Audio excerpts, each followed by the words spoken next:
All right, a very good morning, YouTube, Twitch fans, and everybody out there in the internet streaming world. Welcome to another session of A Pilot's Life with Captain Nabs. We are going to be doing another flight today in our WestJet 737. It's starting to feel almost like it's a little redundant. This is the one problem with WestJet, and the 737 is a great airplane. It really, truly is, but like I said, a little redundant because it's only a single type airline, so I am flying the same type over and over and over again, mostly to different destinations. Unfortunately, today is a little bit of a rerun in a way. Today we are heading to where are we heading to today? Today we are doing Vancouver. As you can see, we're docked at the gate here in Vancouver, and we are going straight back to Puerto Vallarta right here.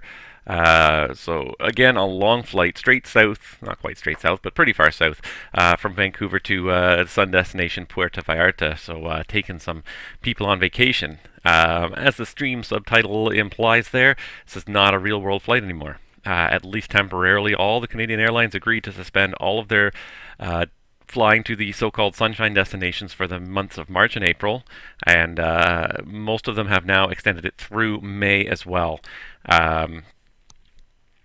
In actual fact, nobody is flying to these places. Air Canada is doing a very limited number of flights to Mexico, but they're really not targeted at the sun destinations now.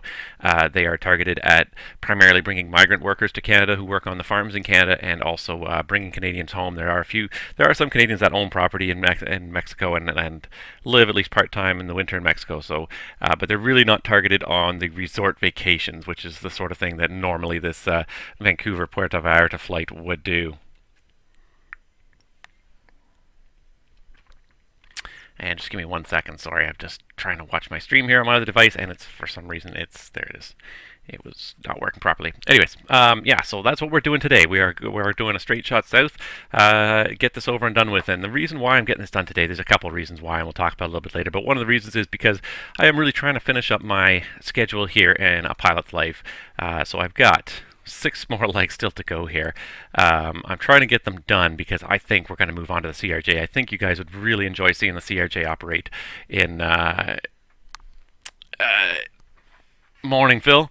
I think you guys would really enjoy seeing the CRJ operate A Pilot's Life for a little while. So, and I proved that kind of with my last stream that I think it's very capable of operating now. It's not perfect. It does have glitches still. It does require a firm, attentive hand, as you will.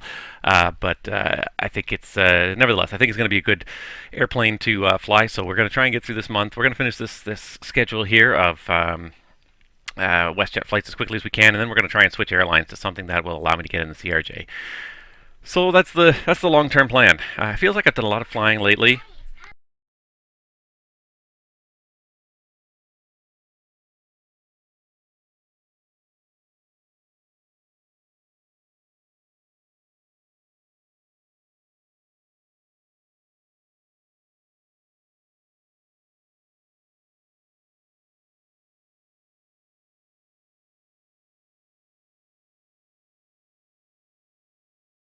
Sorry about that. I got a little interrupted there. So yeah, the one thing I wanted to look at, of course, was it feels like I've done a lot of flying this month. It turns out that I don't think I actually have. I looked at this just a moment ago. No, not number of flights. I want to see the number of hours because they were long flights. Never mind the number of flights. How about the number of hours? I did 9.37. Like, it's not a bad number of hours. Obviously, we're going to tack another 5 hours on here, so this is now going to become one of my best performing months, except for May of last year, where apparently I had nothing else to do but fly the simulator. So. Anyways, yeah, so that's where we are. Regardless, we're going to have a fairly hefty paycheck after the end of April here, and we'll see how it carries into May. So, yeah, that is basically... I don't know why, and I'm monitoring on my second device, and for some reason on my second device, I don't know why, but it keeps on trying to switch videos to a past video. So I'm sorry, guys. Give me 1 second, and I just use this to help monitor the chat. And if I don't have it going, then I can't see very easily what you guys are chatting about. So there we go. All right, just trying to get that going. Anyways, while we're There it goes. Okay, so yeah, so that's what we're doing today. We're doing Vancouver down to Puerto Vallarta.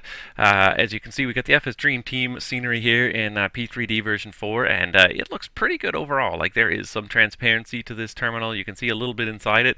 It was actually a little bit easier to see it just a little while ago when it was darker, when I first loaded up, and even now the sun is coming up. You can't see it quite as well, but you could see a little bit of night lighting. As the sun's coming up, it's getting a little more realistic. I found the lighting at night is a little bit too bright. It's too easy to see everything, and that's one thing that Microsoft Flight Simulator has done better. Unfortunately, night is dark. That's just the plain and simple way it is, and even at airports, even with you know, large overhead lights, they only illuminate small areas. In reality, a lot of the airport is quite dark.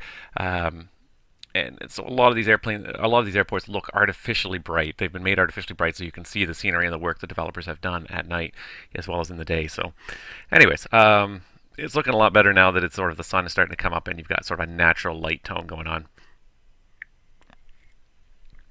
All right, so let's hop in that flight deck. Let's get this party started. And as always, my FS2 crew will be helping me out today. I'm going to miss FS2 crew on the CRJ, but what can you do? All right, so first of all, let's do this. Let's go ahead and... Actually, one thing I didn't do was I didn't set the fuel load to a realistic fuel load. So normally when you land, you have somewhere in the neighborhood of 10 to 12,000 pounds of fuel, usually on board in a 737, maybe a little bit less than that. I always seem to end up with that much extra fuel. So we can go ahead and call our fuel truck, first of all, while we're sitting here. And let's also just go into the FS2 crew menu and make sure we're configured for our departure here. Pushback from the gate, we will use ASDX. We will do a derated takeoff, with an assumed temperature. We'll probably do flap 5. We'll check the performance in the tablet in a little bit here. NTA is not required. Takeoff, safety crew chain, no. Underweight, SID, yeah, okay, so that's all good. And then we'll go ahead and hit this, and this will get us our 25-minute timer. So we now have 25 minutes to get going here. So let's get this show on the road. Now that Buddy's in here, let's get the battery on. And why am I getting a warning? Oh, because one of my thrust levers is forward. I was flying a single engine aircraft yesterday, so that was the reason why that was forward. Alright, let's get those into a line. Test the overspeed clacker. This is always the worst thing to try and get in here. Here we go. Test the flight recorder. As long as the light goes out, then it works. And then we can get the emergency lights on. Nav lights are already on. And yeah, we're pretty much ready to get set up here.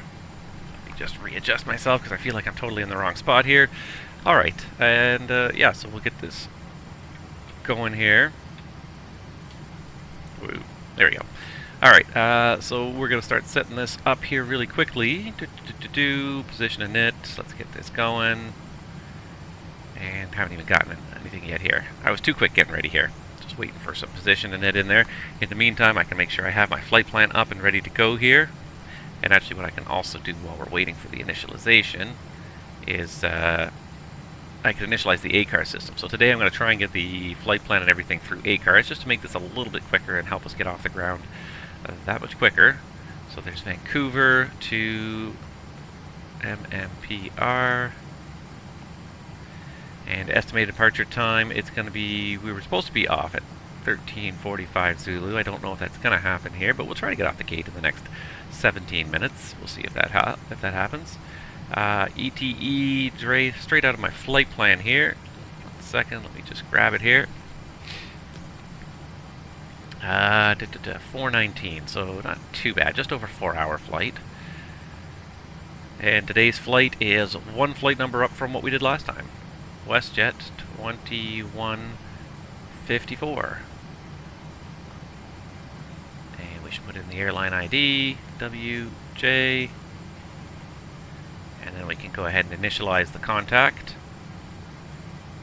There it is. So now it's going to sync, and then we should be able to get our flight plan when the time comes. So now let's go to the init page. We still don't have a position, but now the GPSs have turned on, have calculated a position for us. So there we go. Now we've got a position. We get a route in here, and we can just do flight plan request. And yeah, Vancouver, MMPR, 1928 miles. And hit request and give it a second, and it simulates the delay as the ACARS system sends out a request to the flight planning computer, and the flight planning computer sends back the flight plan. In the real world, this delay can be anywhere from like 10 seconds to sometimes it could be a minute or two, depending on how much other traffic is going out on the ACARS network at the time. So we've got an uplink, we load it, and then we compare it to our flight plan. So it's a lot faster than typing. So we'll bring up our flight plan over here, and what I'll do is on my AviaWorks tablet I can hit the next page button and we can make sure that everything that should be in there is in there. Alright, so here's our routing. Close this panel here. So here's our routing over here. Seattle, Dursey, Ahow. Let's just slide that over a little more so you can see that. Dirk, Villa, then it should be UT12. CUL, and then Danop, then Gamos, then MZT, Jet 141 to Obrug, and then it's a Obrug 1 Bravo arrival. So everything's in there except for the departures and the arrivals. That's great. Let's go ahead and get... Alright, so we got Vancouver weather up, and it says winds are calm this morning, so I'm going to be a good neighbor. We're going to depart 8 left. It's going to be a bit of a long taxi, but that puts the departure out over the water of Vancouver Sound. Which will make it a lot more. Oh, nope. 26 left. Go back. Do it again. Alright, so 26 left. We'll do the Vancouver 1. And then we also have to set up our arrival, which is the Obrug 1. And the estimate on the flight plan was that we were going to use... Which runway we're going to use here? Estimating 22. So we'll set up that one. So MMPR... Plan for an RNAV runway 22. Transition, I don't remember. I'll just go with 1. And we'll do the Obrug 1 Bravo arrival. And now everything should be in there. So yeah, so now we've got the Vancouver 1, which is a vector. We've got all the rest of the flight plan in the middle. And now we've got Gen 141 to Obrug and Obrug 1 Bravo. So that's all in there. We can go ahead and activate and execute that. Perfinite.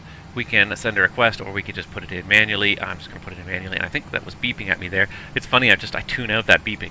But that is, of course, the fueler saying, hey buddy, how much fuel do you want to load today?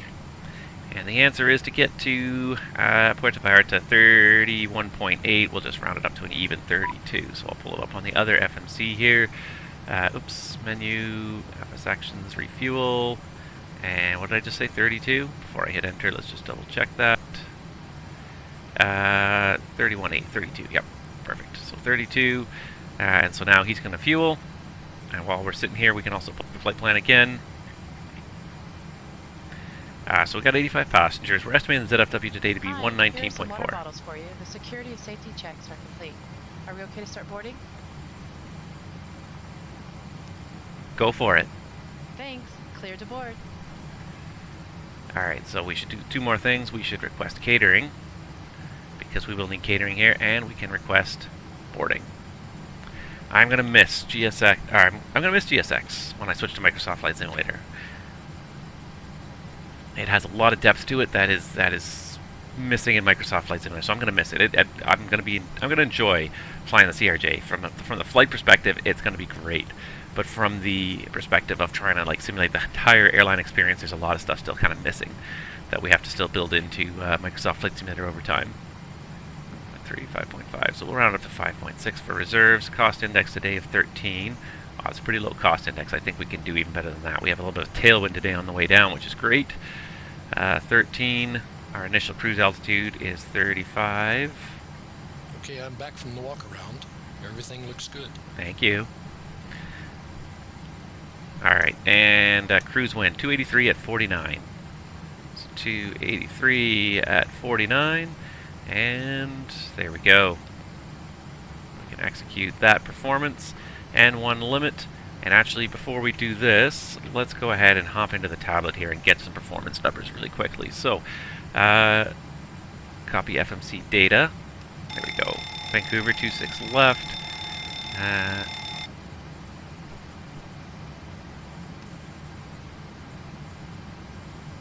And it doesn't let me choose the intersections a lot of the time here, and I'm not sure why. I'm not sure if they don't exist in the database or what the deal is there. I'll have to look into that. 6 degrees and the QNH of 30.22. Thrust rating, we'll say takeoff 2. Flap configuration, we'll choose the optimal flap configuration. Air conditioning on, anti-ice off today, 151,700. Let's calculate and see what we come up with here. So we can do a flap 1 takeoff as the optimal departure. We had a long runway, we don't have an overly heavy aircraft. We actually do a flap 1 departure. I've never done a flap 1 departure in the 737. Alright, 149, 150, 155.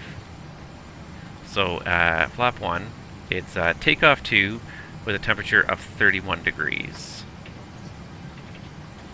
So we get over here, it's a takeoff 2, and it's a 31 degree derate there. And then takeoff should match, so flap 1 takeoff.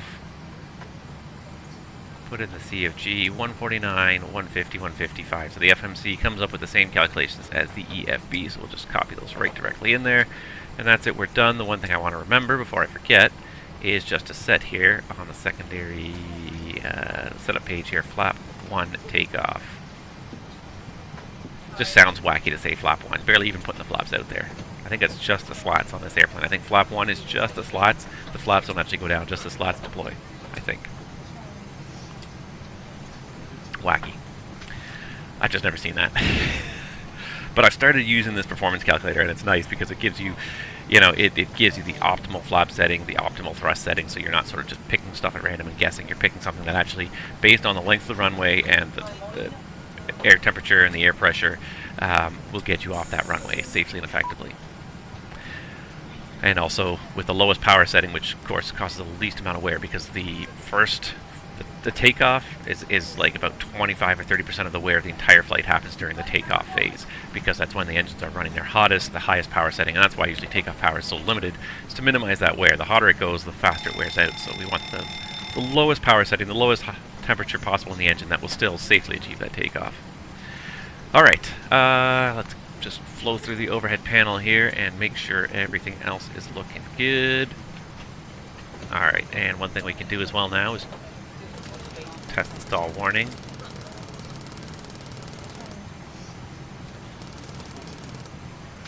And the stall warning sounds good. Alright, and just check, make sure everything is in the normal position here. Everybody, he hasn't got the fuel pumps on yet. IFO is a little slow in his flow today, but he's getting there. And something beeped at me, but I missed it. By the time I looked up there, the message changed. So I imagine it's saying we're waiting for the catering doors to open. Let's have a quick look outside.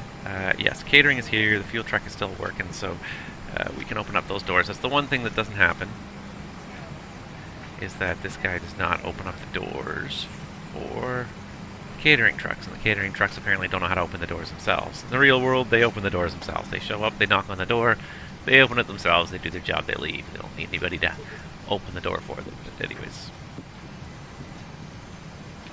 Alright, just having a quick look through here. Everything looks like it's set up correctly. Packs are all set up correctly. The bleeds are all on. That all looks good. Alright, and we can just go ahead and reset that caution light for now. Alright, 3022 on the meter. The FO set it for me while I wasn't looking. That's good. Thank you very much. Appreciate that. Let's go ahead and get the flight director up. And what do we got? So we got V2 is 155. I know the altitude is 7,000, and I can never quite remember the runway heading here. I want to say it's 263, but I'm not 100% convinced, so I'm just going to pull up my Navigraph charts. Give me 1 second, guys. Actually, what am I talking about? I don't need to pull them up on a browser. I have charts right here. All I need to do is find them. Alright, so let's get into terminal charts. We'll use today's airports from the FMS. And we won't just need that page, we'll also need the Vancouver 1 departure. So let's go ahead and have a look there at the Vancouver 1 departure. And it is 263. I should believe in myself, I guess.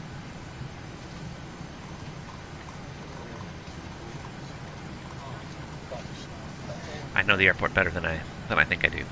Alright, so we got 263 there, and we're just going to take off in heading mode today, or with heading mode anyways. I'm going to show you guys how to do it because it's one of those pet peeves, but so many people always depart in LNAV mode, even when it's not appropriate and they don't have the airplane configured properly. And the most important thing when you're flying an airplane is to fly the airplane. Don't let the airplane fly you, you fly the airplane. You tell it where you want to go. Don't let the airplane take you somewhere where you don't know where it's going.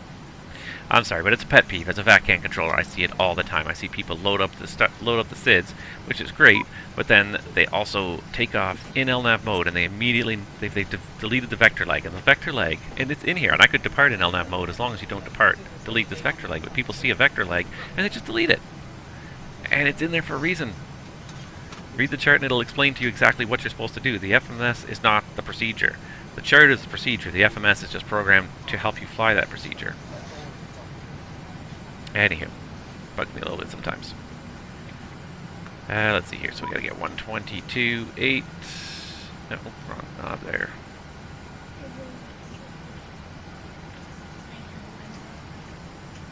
Alright. Early morning flight. Not expecting any ATC, so we're getting Unicom up there. We got the mics all set up correctly. And weather radars are off right now. But he should be doing all the smoke tests. I didn't hear him do the smoke tests, but...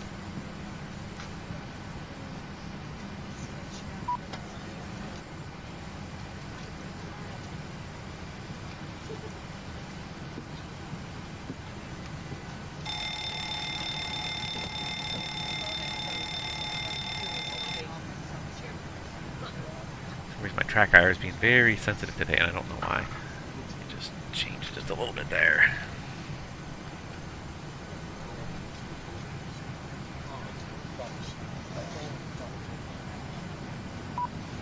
Alright, and just test the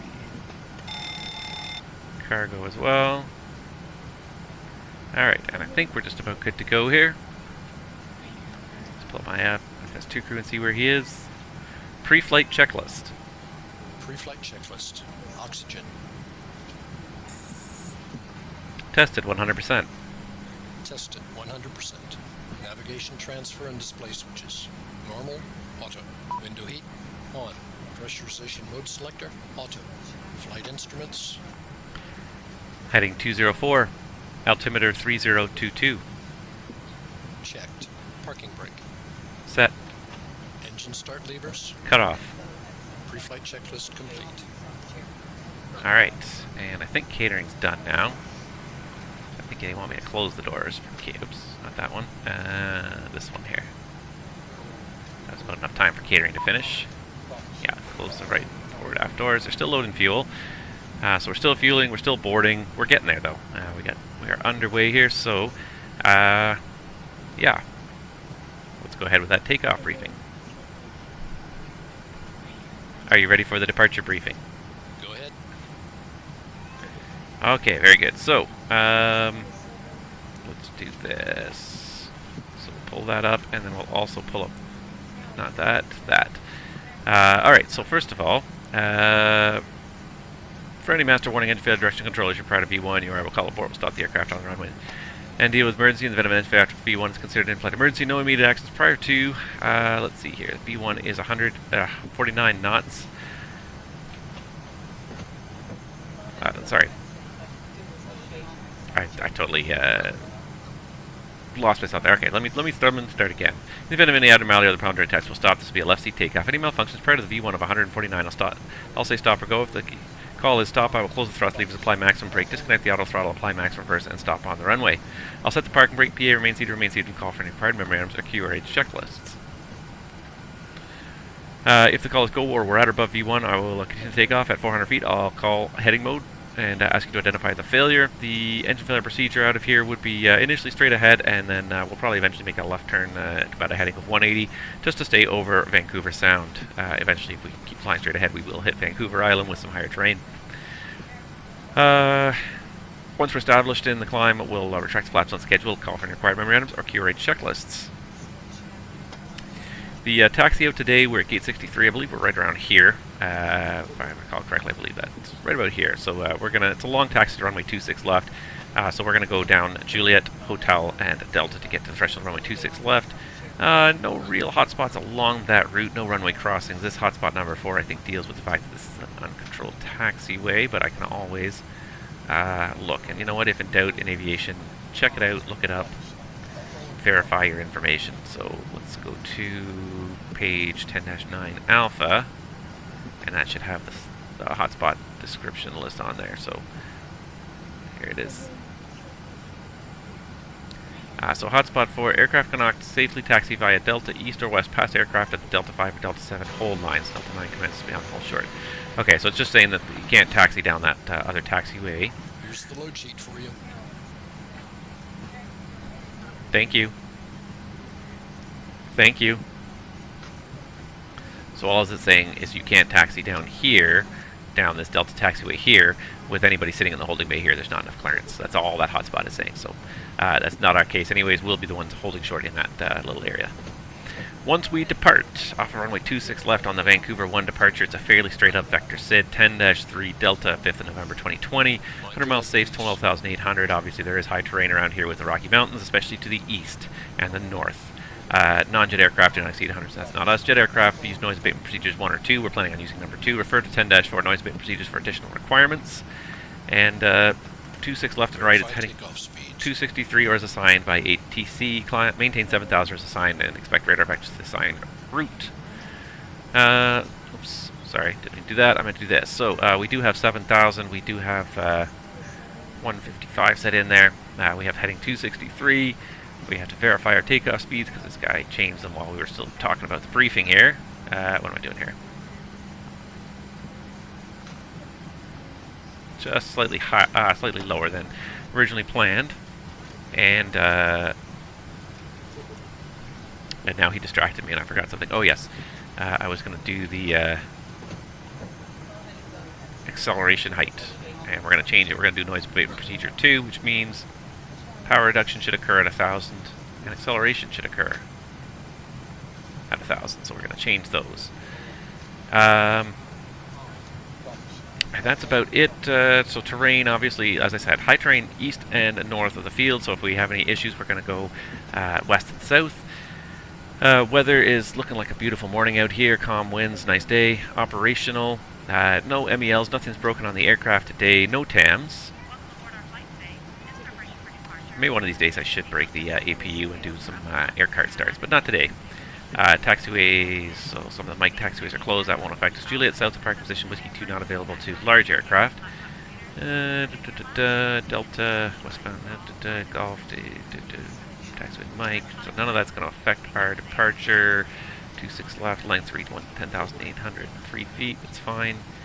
26 right closed early in the day, but it's already opened again. 26 left, so non-precision only. And that's it. So yeah, so nothing, no NOTAMS affect our departure, so I think we are good to go. Which is good because we got about 5 minutes. Is the fuel truck gone? Fuel truck's gone. We can do this. Let's go ahead and start the APU. Got all the fuel pumps on, so we're almost there.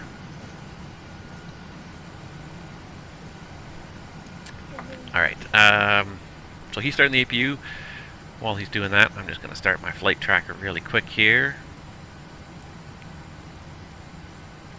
And I'm also going to make sure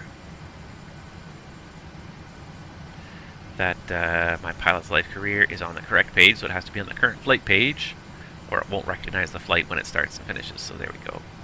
So we got the aircraft selected. Yeah, it should recognize when we start now.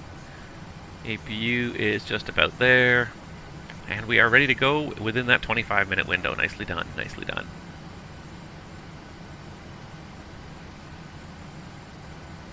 One thing I'm going to do, just to have a little bit more fun today,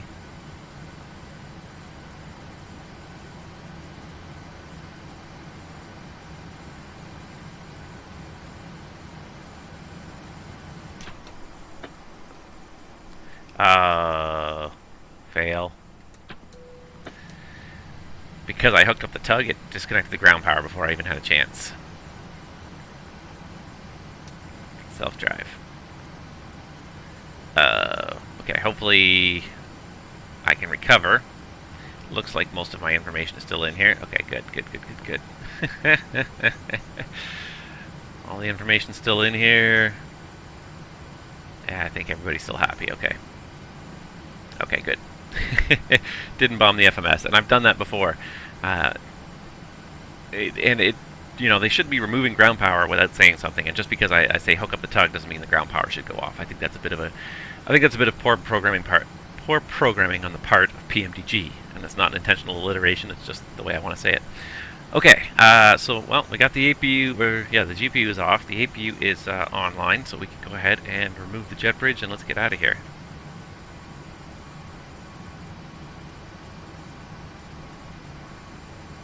Are they not done boarding yet?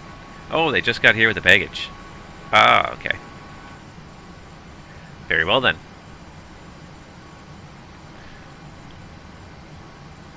Hey guys, all passengers are on board. Are we cleared to close? Thank you.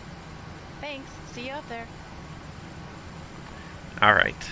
I got lucky. Yes, thanks Travis, I did. I got very lucky there. Oh, I caught it in time. I saw what was happening sort of as it was happening, but it's kind of dumb that that happens that way. I really think it is.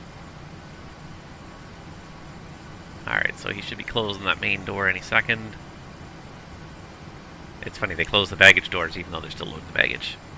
GSX and FS2 crew are not talking to each other here.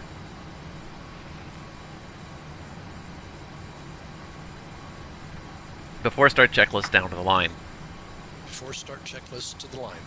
Fuel 32.1 thousand pounds. Pumps on. Passenger signs on. Windows. Locked. Locked. MCP. Speed 155, heading 263, altitude 7,000. Altitude 7,000. Checked. Takeoff speeds. Where's it here? N1 148. Sorry. V1 148, V2 VR 149, V2 154. Checked. CDU pre-flight. Complete. Completed. Rudder and aileron trim. Set and checked. Taxi and takeoff briefing. Confirmed. Complete. Are you sure? Before start checklist. Because I never asked him any questions. I started the departure briefing and I never officially ended it to FS2 crew, so. Before start checklist below the line. Flight deck door closed and locked. Anti-collision light on. Before start checklist complete. Alright, and with that we are ready for pushback. Let me just check and make sure I do have a tug on there. I do, so we can go ahead and release the brakes. And GSX is going to whine about that, but I don't care about GSX anymore. We're doing a pushback without GSX today. Alright, cockpit to ground, the brakes are released, and you're ready. You're clear for pushback. You can do tail to the east. Alright, and I can do this. I believe I have a aircraft view of the TPX tug. Let's see if I can remember how to do this. Actually, did I? Let me just make sure that I got all the stuff off here too. FS actions. Everything's gone. Yep. Okay. So we should be able to start pushing. There we go. And even as I'm pushing, I'm going to hop back in the flight deck really quickly here. Start sequences 1 and 2. Check. Start engine 1. Starting 1. We now request your full attention as the flight attendants demonstrate the safety features of Not the that one. When the seatbelt sign So illuminates, let's go ahead and get aircraft. I wish there was a better way to skip to this view. To release your seatbelt, lift the upper portion of the buckle. No, other way. We suggest that you keep your seatbelt fastened throughout the flight as we may experience turbulence. There are several emergency exits on this aircraft, 2 forward, 2 aft, and 2 over each wing. Please take a moment to locate the exit nearest you. Alright, so that's probably about 25%. Yeah, 28. Yeah, that's it. So put the fuel on, and then back to watching the pushback. bit awkward to switch back and forth.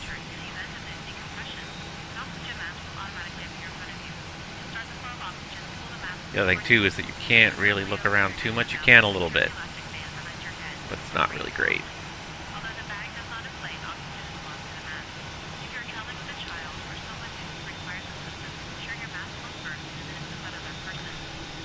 We're so close to the ground here too, like it really is hard to get a sense of where the lines are. Now we're just all over the place here.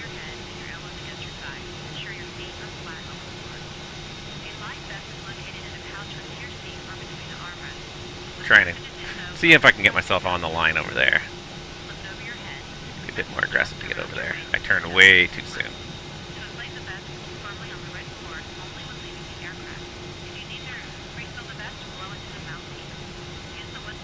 Turn the aircraft way too soon for this pushback here.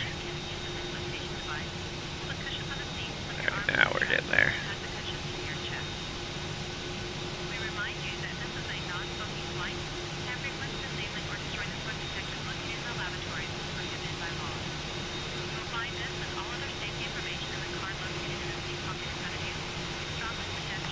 Just watch the main gears, you'll see that they're straddling the line nicely. Going to work out quite well now. Is that the line? I think that's the line. Or did I reach the end of the taxiway? The end of the pavement. It's the line I was going for anyways. Straighten it out a little bit. And there we go. Alright. Start engine 2. Starting 2. Okay. Pushback complete, set parking brakes. Parking brakes are set, confirm the pins are removed. So that was the line I was supposed to aim for. I'm actually on the edge of the pavement. Oh well. Not bad, I haven't done that for a while. Drunk tow operator sounds about right. I wasn't drunk, I was just incompetent. Okay, so there's 25% right there, and I just load this up, and if I go into pushback and just remove my tug, and that ends the pushback. And we're now ready to continue. Alright, once we get the engine started and everything, so that's kind of fun. I haven't done that for quite a while, so it's kind of fun to do that once in a while.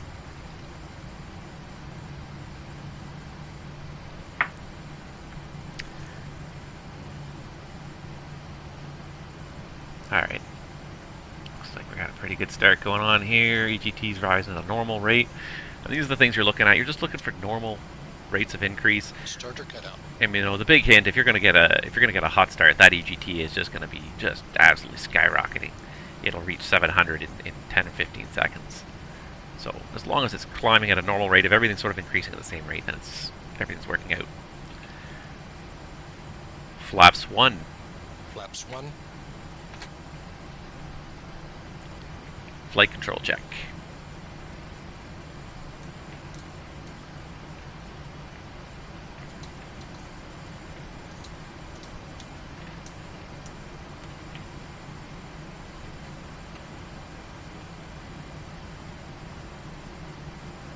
Before taxi checklist.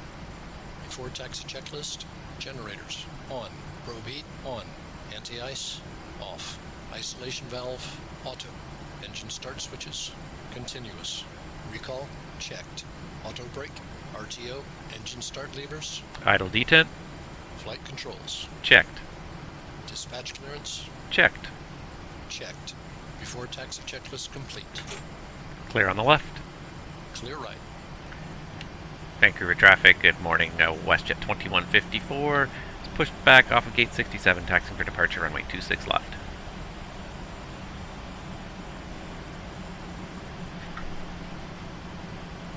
Set taxi light to on.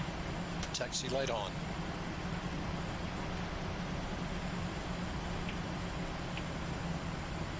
Alright, like I said, not the best pushback in the world. I haven't done that pushback in a while, and it is odd. It's not odd, but it is a little challenging sometimes when you are so low to the ground. Like up here, you know, my eyes are probably about 15 feet off the ground, more or less. You know, when you're driving the tug, your eyes are less than 5 feet off the ground. Seeing the markings a long way away can be very challenging. So,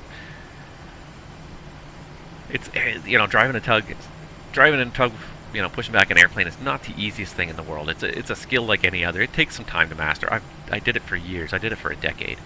And it definitely takes a while to get good at it. And even when you're good at it, sometimes you just have those days where your brain's just not quite thinking right, and you start turning the wrong way. And it happens.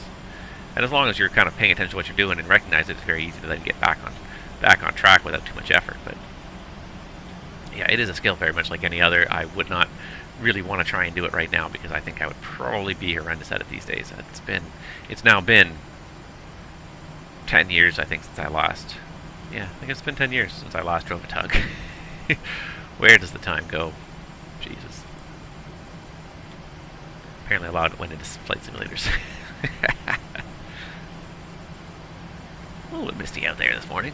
Still see the mountain, but not as bright as always.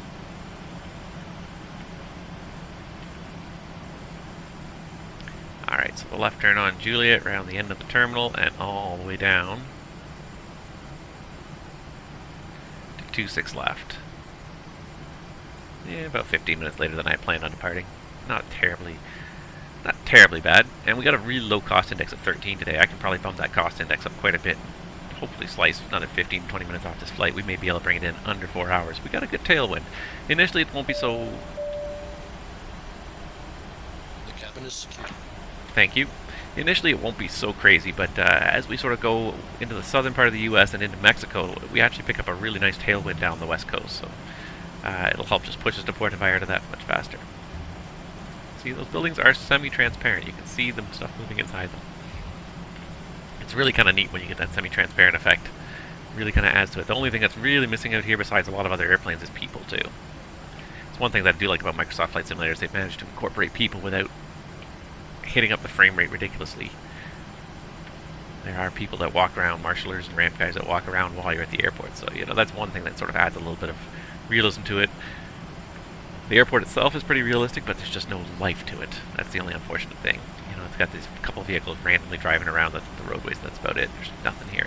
But it's funny because, like, last night when I was doing my ATC stream, I was comparing... I was comparing the real world... Not last night, but on Saturday night, I was comparing the real world Toronto versus VATSIM Toronto. And I don't think at any point did the real world Toronto exceed VATSIM Toronto in terms of busyness. Most of the time they were about on par, had 1 to 2 airplanes in the airspace at any given time on the terminal unit, and that was about it. It's just sad. It's just sad, where the aviation world is. I mean, the world in general. I don't even want to get into it, but it's depressing, but just from an aviation perspective, it's just sad to see how little flying's going on. How many pilots are unemployed, underemployed, and losing those vital skills. And they are really, truly vital skills, and it's hard to keep the flying brain sharp when you're not flying regularly. It really, truly is. One of the reasons I just like simming a little bit is it's keeping my brain at least a little bit in that flying frame of mind. I try to do these flights as realistically as possible within the constraints of the simulator, just to keep my brain thinking about those things. That's why I check the NOTAMS. I don't think I've ever seen too many people check NOTAMS on stream, and it's kind of boring reading NOTAMS, frankly. In fact, it's extremely boring reading NOTAMS, but it's a necessary step when you're a pilot, and it's something that if you get out of the habit of it, like I can scan through a list of NOTAMS fairly quickly and pick out what's relevant and what's not, but that's a skill in and of itself. Trying to see what's relevant and what's not as far as NOTAMS are concerned. You know, it's funny that I was reading a report on the accident in San Francisco, or the almost accident in San Francisco with the Air Canada flight that almost landed on the taxiway on top of 3 other airplanes. And one of the things that they did note in the report was information overload on the flight plan. The flight plan was 47 pages long, and like 8 to 10 pages of that was just NOTAMS that they had to read. So when you've got, 8 to 10 pages worth of NOTAMS to read, you're going to miss something. Even if you read each and every one of them, you may not interpret each one of them correctly, or you may just forget the content of one because you become more preoccupied with another. There's just so much information. I mean, this is a relatively small number, but this is still, even this flight plan that I did here is 43 pages. There is 1, 2, 3, 3 pages of NOTAMS just for the arrival and departure fields, and then there's also the en route NOTAMS. So it's a lot of information sometimes to take in. So, but that's one of the reasons why I'm trying to do this, is trying to keep that ability going, my ability to read the NOTAMS quickly and interpret them and be able to determine what's relevant, what's not, in a relatively quick fashion. Because like these 25-minute turns are typical. You'll get handed a flight plan. Here's a flight plan. You have 25 minutes to be off the ground. You get maybe 1 to 2 minutes to read 4 or 5 pages worth of NOTAMS and interpret them and determine if they're okay. So you really have to be able to peruse them quickly and find what's relevant. But for all of you simmers out there, I encourage you to read them. Read them and abide by them, operate with them. See if you can work within the restrictions laid in there, whether it be approaches that are offline, higher minimums on certain approaches, taxiways that are closed. See if you can operate within that limit to adjust to the challenge. One thing I know for sure, I don't know if it's actually still there, but when I was there last week, Puerto Vallarta, one of the taxiways is closed a little bit, so we did the intersection departure just because it got us, rather than backtrack the runway, because it was the taxiway that leads to the threshold of runway 22 is closed. So you have a choice: you can backtrack or you can do an intersection departure. Chose the intersection departure. It's a 737, so you can take off in 7,000 feet pretty easily. But yeah, don't. I encourage you to read the NOTAMS. I think they add an extra level of flavor, an extra level of challenge to make sure that you can operate within whatever restrictions are there. If runways are closed for certain periods of time, don't use that runway. Usually find another runway, find another approach.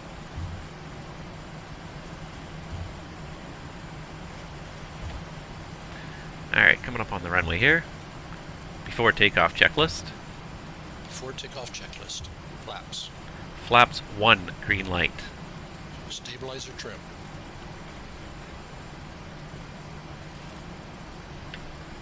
Not really set here.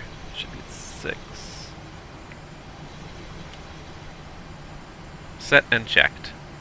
Before takeoff checklist complete.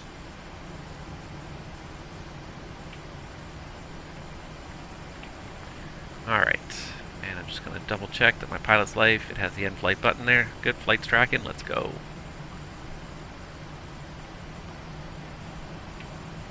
Runway entry procedure. Check. Vancouver traffic, good morning. WestJet 2154 is taking position, runway 26 left, Vancouver 1 departure, a left turn out towards Seattle. Ready to go. Clear on the left. Clear right. Not that I believe he actually looks, and last time it actually mattered because someone was actually landing in Kelowna the last time we did this.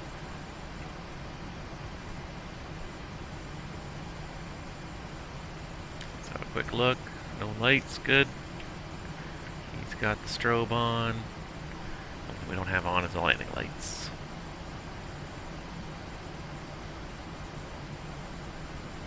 Alright, auto throttle's armed. Landing lights are going on. And here we go.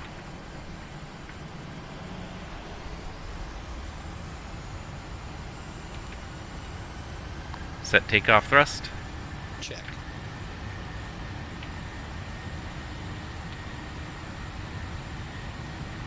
Thrust set.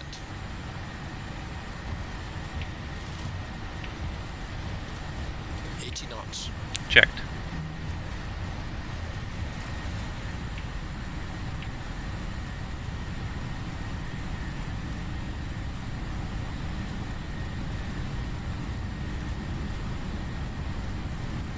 V1.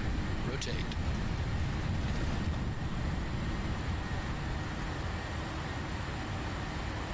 Positive rate. Gear up.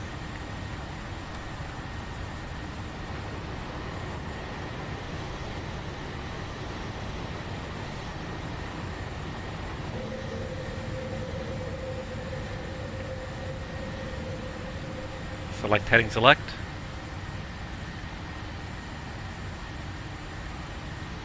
Heading select.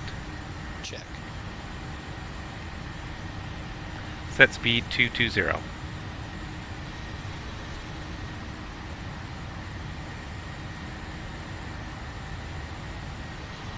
Speed 220 set.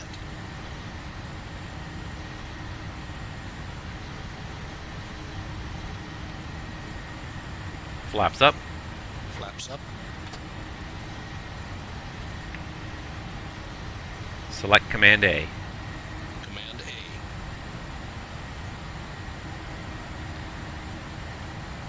A. Alright. And we just need to see 3,000 feet for noise abatement here. Apparently I wasn't doing a very good job maintaining that heading. Autopilot thinks it knows better. Alright, there we go. Seattle. Execute. LNAV. LNAV. Check. VNAV. After takeoff checklist. After takeoff checklist. Engine bleeds. On. Packs. Auto. Landing gear. Up and off. Flaps. Up. No lights. After takeoff checklist complete. Alright, there we go. We're on our way. Left turn out towards Seattle, and we are on our way to Puerto Vallarta. And almost Release the cabin crew. maybe 15 minutes later we planned. Go for it. Okay. Looks like a beautiful morning out of Vancouver here.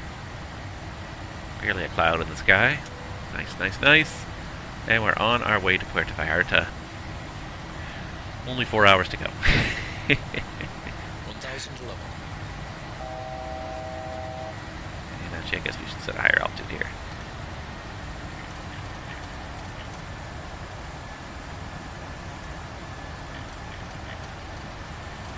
Alright, so we'll set 350. We got the altitude intervention to stop the level off. There's 350 set.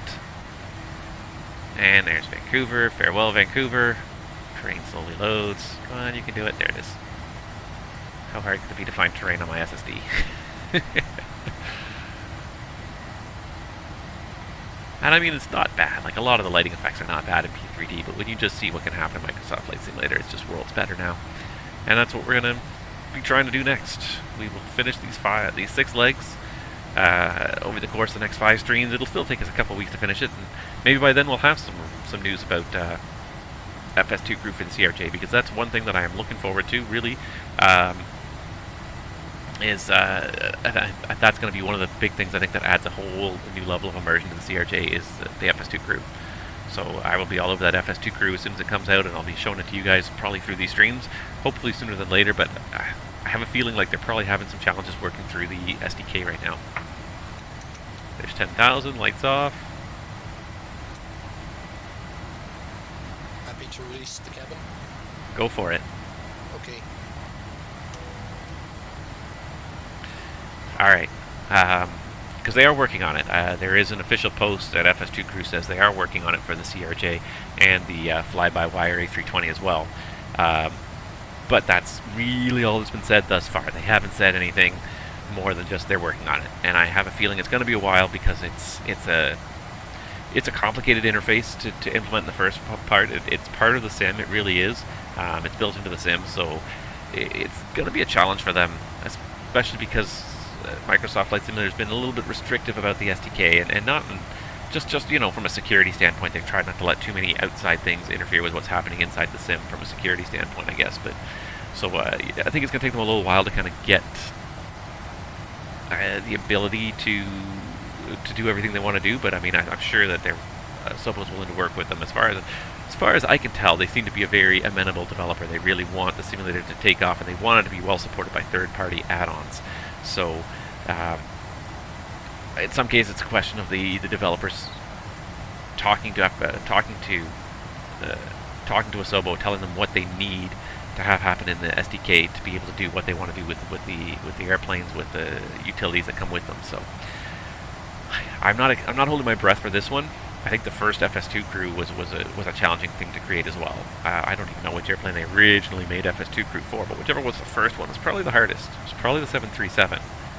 And that was probably the hardest one, was the first one. Then once you sort of got the ideas, the technology sort of developed, then you can develop procedures and interface, you know, what you created with different aircraft. But it's that initial creating voice recognition systems, working through scripts and seeing all the problems and troubleshooting. That first version must have been really challenging to bring to the market. And I have a feeling that they're going to have the same sort of level of issues with the Aerosoft CRJ and trying to built into Microsoft Flight Simulator, and then future aircraft will probably launch a little faster, but I'm not expecting miracles. I'm not expecting them to launch for the CRJ anytime soon, so let's see here. Have a quick check of the progress. So we're showing MMPR at 1830 Zulu, and that's with a cost index of 13. Let's actually do it this way here. Let's bring up the prog page on this side, and then let's go in here, in it, performance, and let's go ahead and take this up to like 50. So 1830, 8.7. 1818, 8.4. Nope, 1821, 20. It's kind of quickly running some calculations there. So we just saved 10 minutes for 300 pounds of fuel. That's not bad. What if we put in like a cost index of like 88? 1814, 8.2, so that costs us another 400 kilos to get another 6 minutes out of the airplane, and now we're sort of at that point of diminishing returns. Once you really get above the cost index of 50, the returns really start to diminish quite quickly. Alright, we're also here at transition, so go ahead and set standard.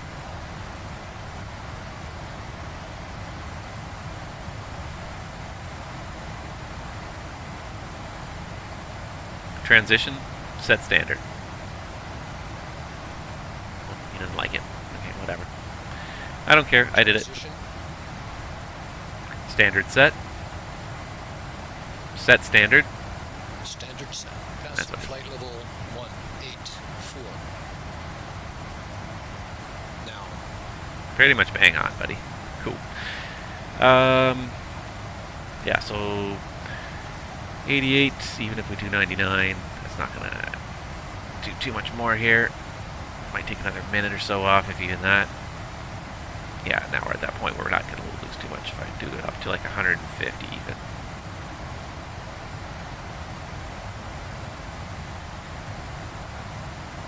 Wait a second. Did it just go up? No. No, it was 1814. Okay, yeah, so 1812. Oops. 7.2 in the tanks. We need to burn a lot more fuel now to save 2 more minutes.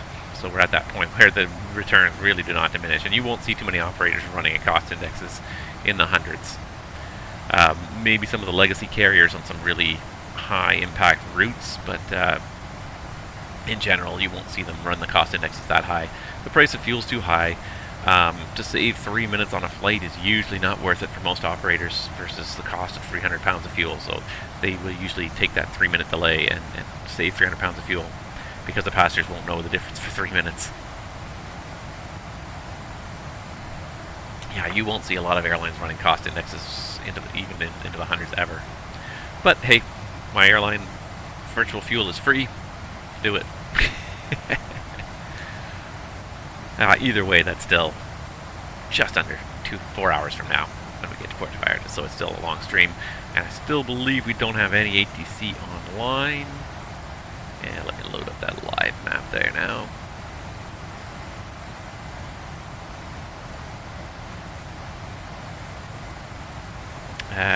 We had a Calgary. So we had a Calgary tower, or is that Edmonton? No, sorry, EG. It was covered up by an airplane. EG. So there's an Edmonton tower online, and that's about it. Otherwise, there is not much going on along our whole route. There's no center sectors. There's not even any towers anywhere close to us on our route right now. So right now it's pretty quiet. Hopefully we'll pick up some ATC sooner or later. That cost index 150 runs right under the red line, doesn't it? Good thing it's a nice smooth morning here too. Should level off just past Seattle and then just carry on carrying on.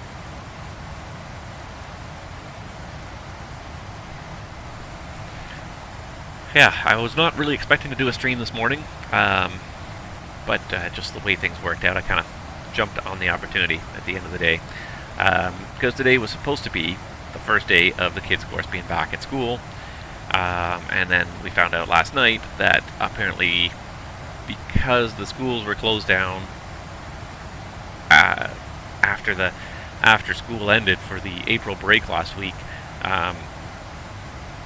the teachers need to have a meeting this morning to discuss the online learning and talk about some stuff. So, yeah, so apparently pretty much today is going to be a non-school day for the kids, even though they're supposed to be in school.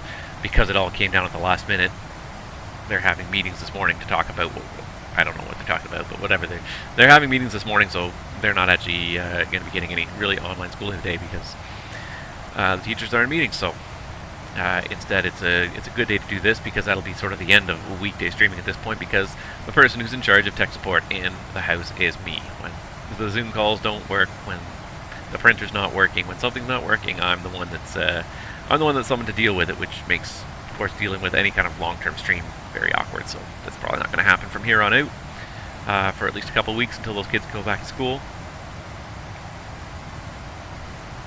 Not that I mind having them home at all, but it's good for them to also get out of the house and go to school. It's good for all of us to get out of the house, and I mean, I've become not a hermit, but I just feel very homebound.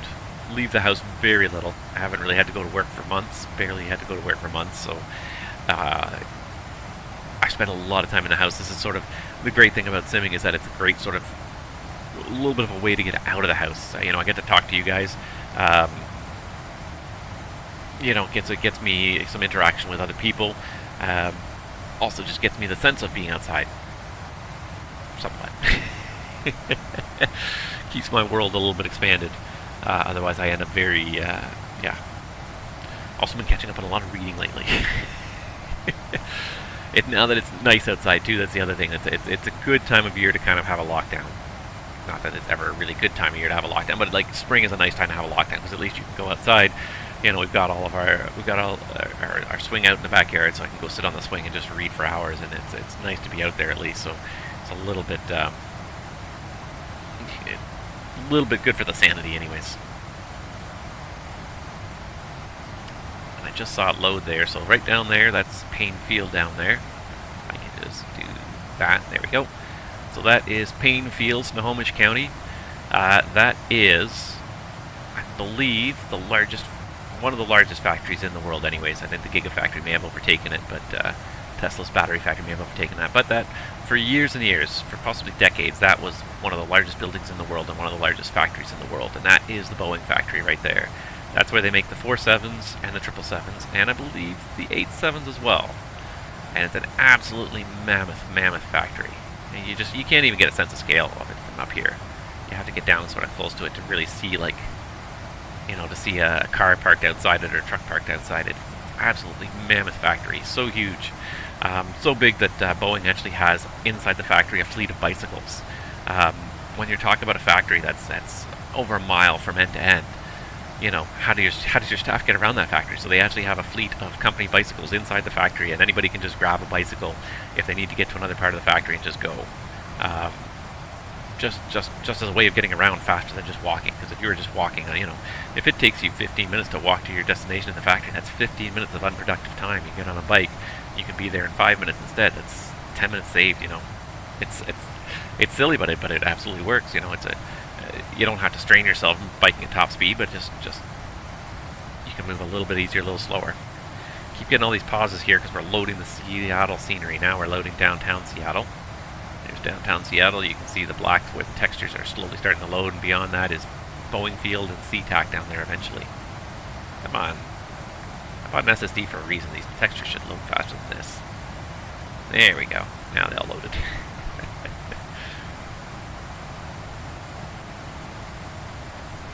One of these days I'm going to need a better video card. Not that you can purchase video cards anymore, but one of these days I'm going to need a better video card. It's probably, at this point, the video card is the bottleneck of my computer. I upgraded my CPU and my motherboard last year, at the beginning of the year, just before all the pandemic unfolded.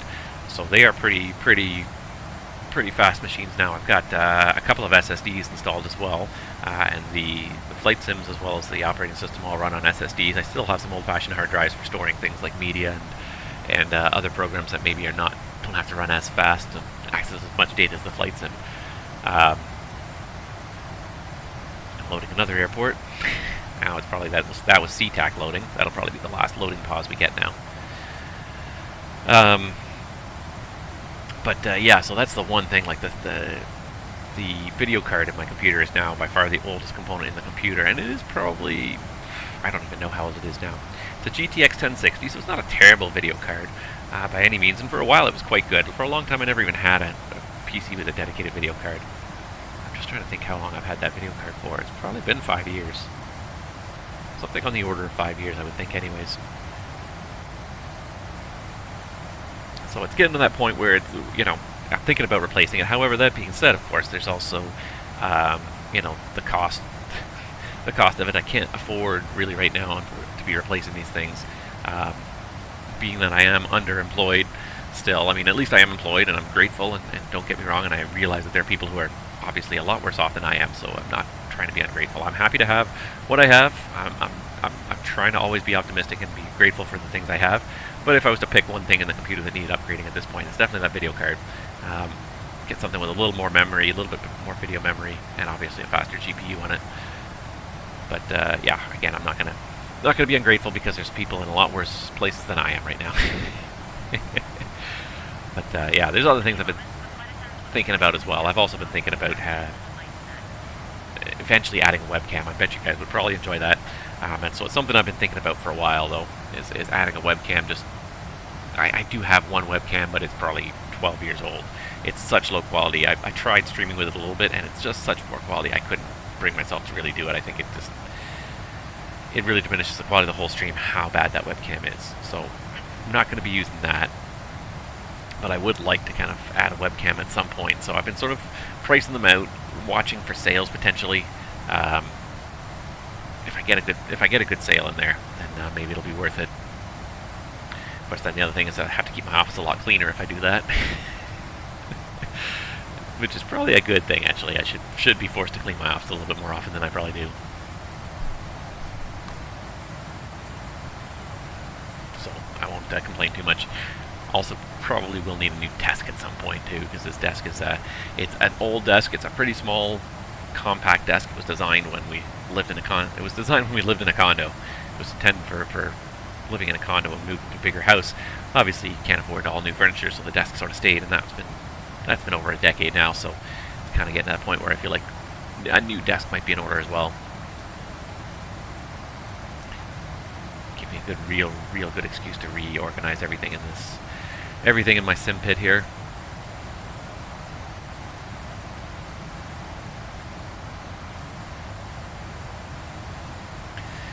Yeah, you could. I mean, I thought about this. I thought about using other things that I have lying around. Even, you know, I've looked into using old cell phones. I have a couple of older cell phones that are better quality than my webcam.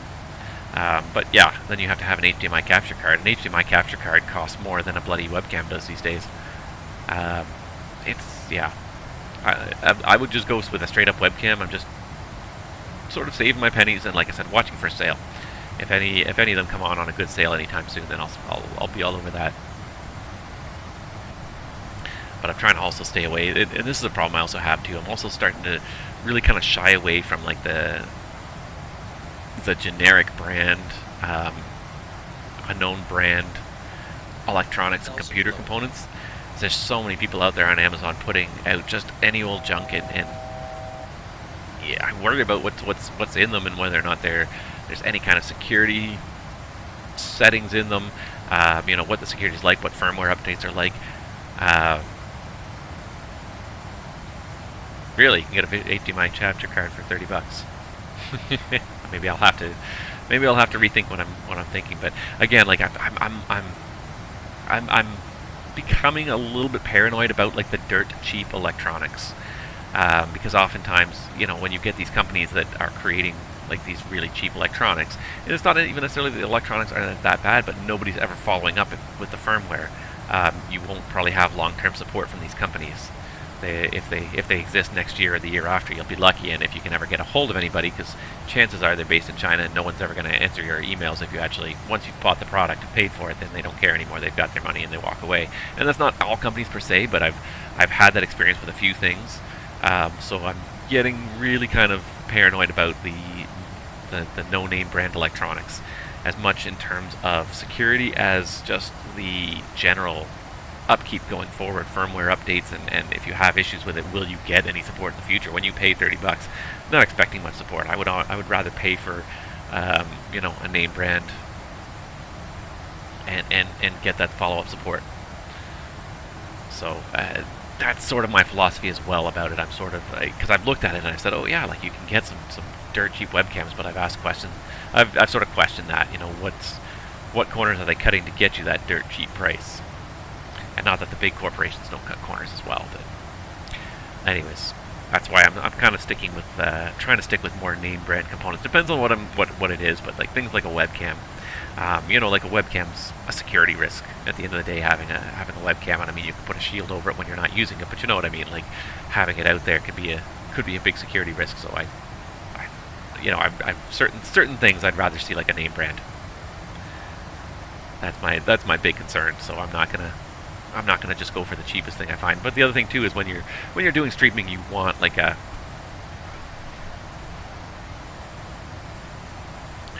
you know, you have a you know, when you're doing streaming, you want like a decent quality camera. You don't want one that's going to have processing issues, it's going to have color balance issues and stuff like that. Like you want to go for a decent quality camera. So I don't think we have a DSLR anymore either. We used to, and then the lens broke on it. It was in the bag, but the bag got dropped, and the lens broke on it. So I don't even know what happened to it honestly anymore. Maybe I don't even know what happened to it anymore.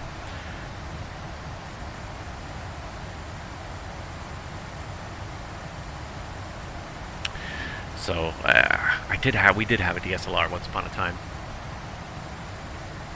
Something to think about, anyways. But it's not something that I'm in a rush to do. It's on that, you know, wish list. I'd like to do it soon, but it's not you know, it's not a have to have anytime soon. You know, I've been streaming without webcams for a year or two now. Another few months or 6 months or whatever. If I ever actually get a decent paycheck again, maybe I'll be able to do that, or maybe my birthday. I'll ask for that for my birthday, or a new desk for my birthday. It's coming up eventually, anyways. Trouble is, I keep on spending little bits of money on scenery here and there, and then it's like, well, now I spent that money, I can't really justify. I really should save my pennies on not buy scenery for a little while, and then save the pennies to buy a decent webcam. Like I said, I think part of it is I'm afraid to clean my office out really well too. I need to really.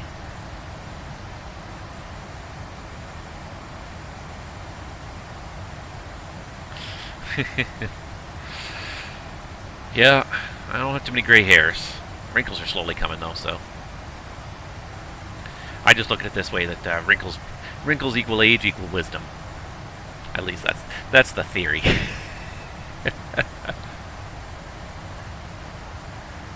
Yeah, like my old webcam is it's such an old webcam. It's 15 years old at least. I think it's like a 360 pixel webcam. It's such low quality, and it's not just the resolution is low, but the whole capture, yeah, the processor in it is really weak. Like the capturing, like it has a hard time doing anything at 30 FPS. Even at 30 FPS, it's very blurry, even at that low resolution. It's a very old camera. 15 years old probably. I dug it out to use with the FMS. Hold on.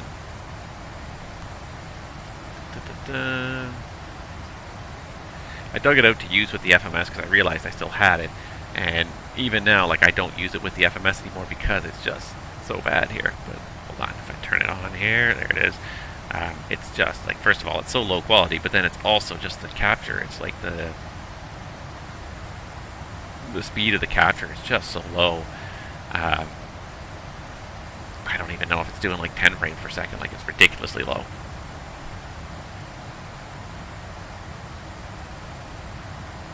So it sort of worked just for the demonstration purposes, but in terms of capturing like constant, you know, in-person video, just wouldn't work. Also, I also have a lighting problem in my office, and that the lighting is not flattering in this office, so I would have to also think of ways to improve the lighting before I could probably do a lot of video streaming.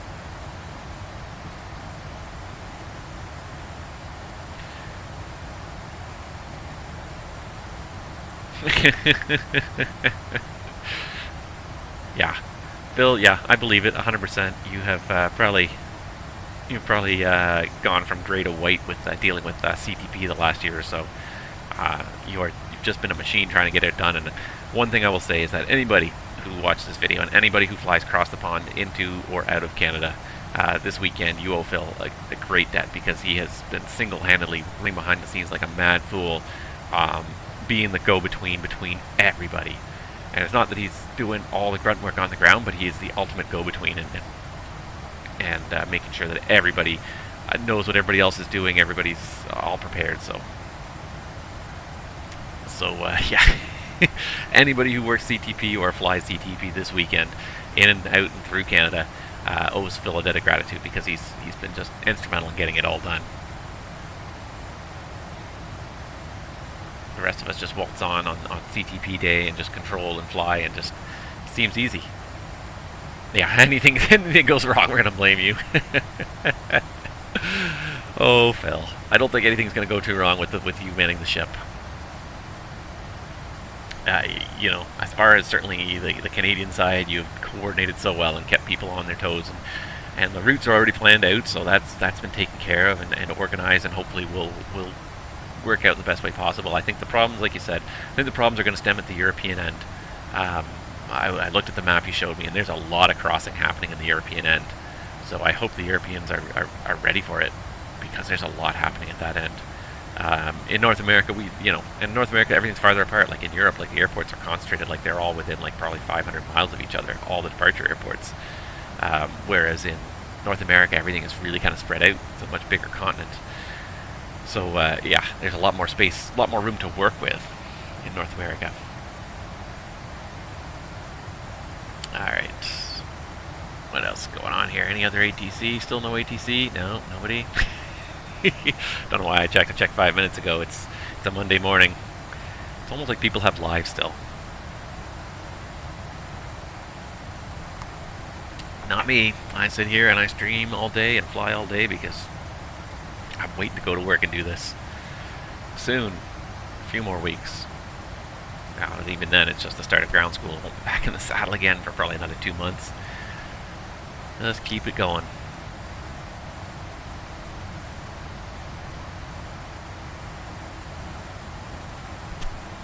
Trying to think of anything interesting in the news lately, but there really has not been much in the news yet. And it's been a quiet week or two, I think, for news on the in the flight sim world. There has not been a whole lot new for the last little while.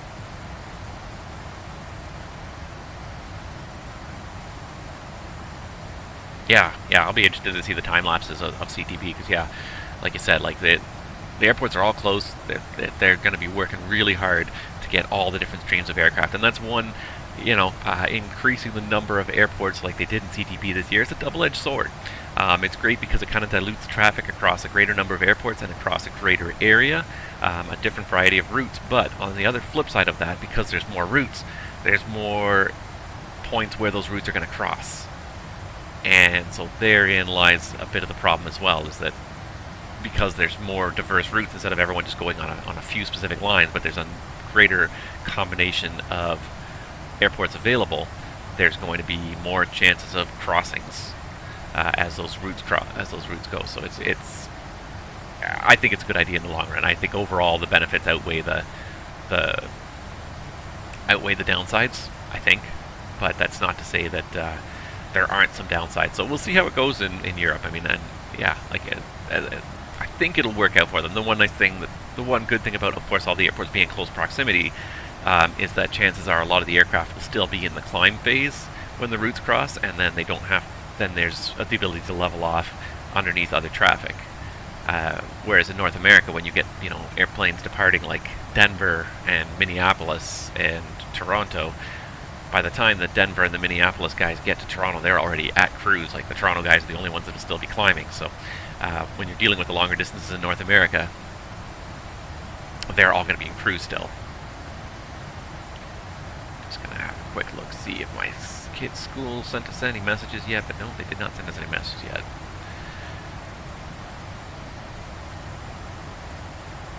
So yeah, so not too much, unfortunately, in the way of of really, like, you know, revolutionary, talk-worthy news in the VATSIM world, or in the flight sim world, really, in the last week. Just a lot more, again, just more and more, just more and more scenery slowly being released, but that's about it.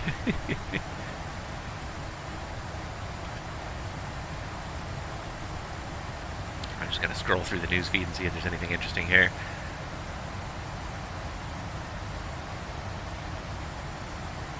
But that's really all there is. The one thing that was kind of interesting, actually, now, well, actually, a couple of interesting things that happened. There was one last week, and I don't think I talked about it in my last video, but Xbox France has launched a contest to win a Flight Sim PC, and all you've got to do is tweet them the hashtag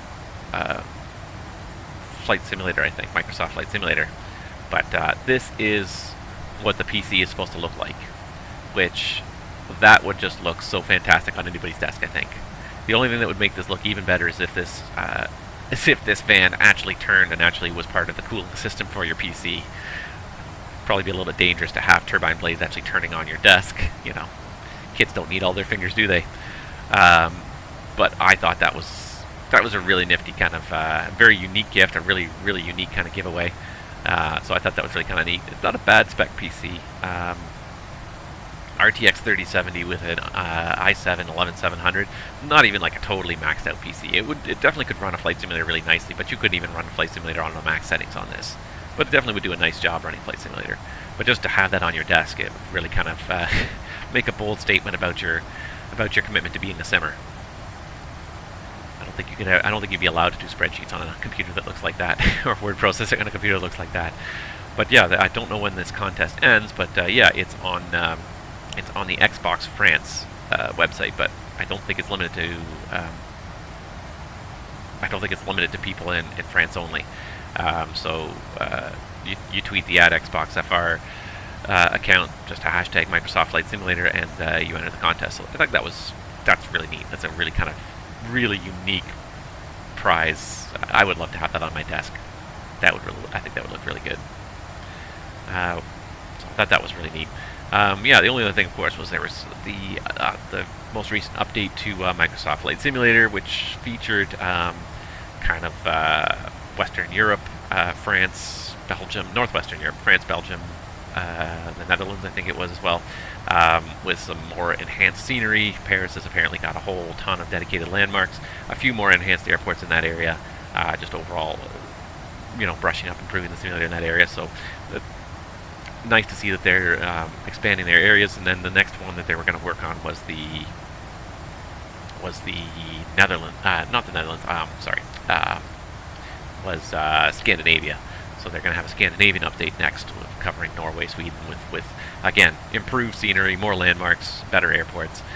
It's getting hard to keep track of all the airports that they have added with all their enhanced airports that they keep on adding. It's getting harder and harder to keep track of all their, you know, better than default airports that they keep putting out there. Seems like it's gotten all of a sudden very European centered, though, out of what, 4 world updates now? 5 world updates. 3 of them will now have been centered in Europe.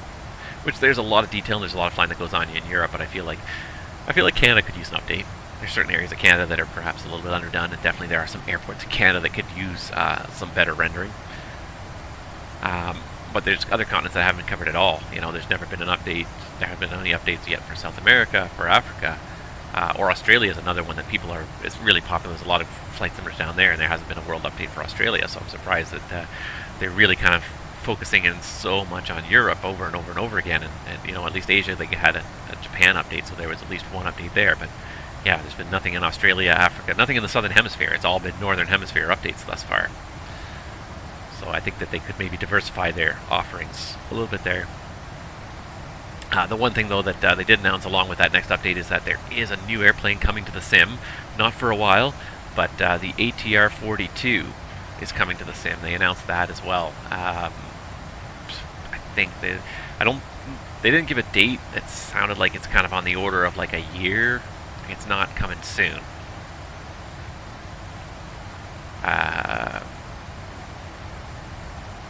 Yeah, 2 new airplanes actually. So there's also an ultralight called the Just 103 Solo coming, but the ATR-42 is also going to be available as a default airplane. Yeah, even if it takes them a year, they'll probably still be PMDG. Definitely an interesting airplane to choose, and hand in hand with the announcement about the Nordic update. This is the kind of airplane that flies that sort of area. So, not that they're going to come out at the same time. The Nordic update will probably come out in 2 or 3 months, and this will be a year or so. But this is going to be like probably the best default airplane, just in terms of quality, because it's actually being developed by. It's actually being developed by the same guy who developed Aerosoft's CRJ, or at least the development is being led by the same guy. So here's someone who doesn't, who promotes like some decent systems level depth. You're not just talking about a point and shoot at the sky kind of airplane. Like, it's going to be a really, hopefully, a relatively realistic airplane. But because it's being sort of featured as part of the official sim too, it's really going to have. He's going to have a Sobo's ear to be able to say, hey, this is what I need to make this airplane work. Can we do this in the sim? Can we make this work in the sim? So it's going to be really interesting. So it's going to be a good quality airplane, first of all. But second of all, it's a great change of pace. Like in the sim, like, it really is kind of a huge missing market for the turboprops. They have the default airplanes in the sim is all the big airliners. Like, the smallest airliner is the 320. And now, of course, the CRJ is available, but within the default airplanes, like, there's a big jump between the biggest turboprop is the King Air, and then all the way up to the 320. That's a huge market in the middle that's kind of missing. So, and does it say that? Where does it say that? The announcement of the ATR-42 600, 72 600. You're right, it does say that in the article. It says ATR-42 and 72, which, when you're doing all this work to create this kind of an airplane, I mean, the difference between the 42 and the 72 is mostly the exterior modeling. In terms of systems, it's going to be mostly the same. In terms of the flight deck, it's going to be a lot of the same. So why not create both airplanes if you have the chance? So it's worth noting this won't be ready until at least 2022. But yeah, I mean, look at these screenshots. Like, these are some fantastic renders already. It looks like a really good-looking airplane. So that's going to be exciting. I'll definitely be taking that out flying when it comes out. That's going to be a lot of fun. See, I mean, then look at a picture like this. Like, this could be a photograph. Except maybe for that lighting in the background there. But even so, with the kind of the depth of field effect that's going on here, that almost looks about right. But just with this guy standing here, wearing gloves, and the airplane here, like, it just, like, that could be a photograph. You could put that side by side with something, with a real world photograph, and you might not be able to tell which one's the real world, which one's the sim in some cases. Like, just the way the light captures and everything, and the detail level. And quite impressive what they've done with this. So here's some of the stuff that they're going to be. It's going to be available in the Nordic update when it comes out. Turning torso.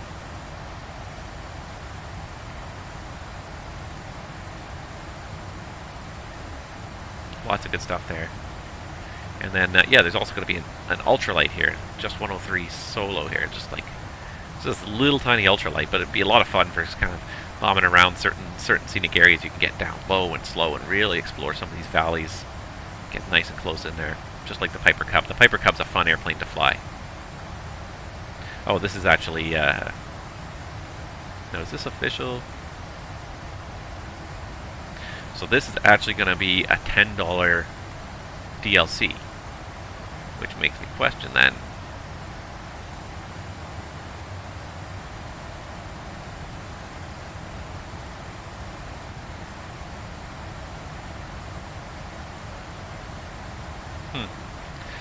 So I wonder, is this going to actually be an included airplane? Because it was discussed in the announcements that maybe they're just sort of featuring good add-ons. I wonder if this is actually going to be a separate purchase. Because this one, it says right here, is going to be an estimated price of $10 US for the Just 103 Solo. Interesting.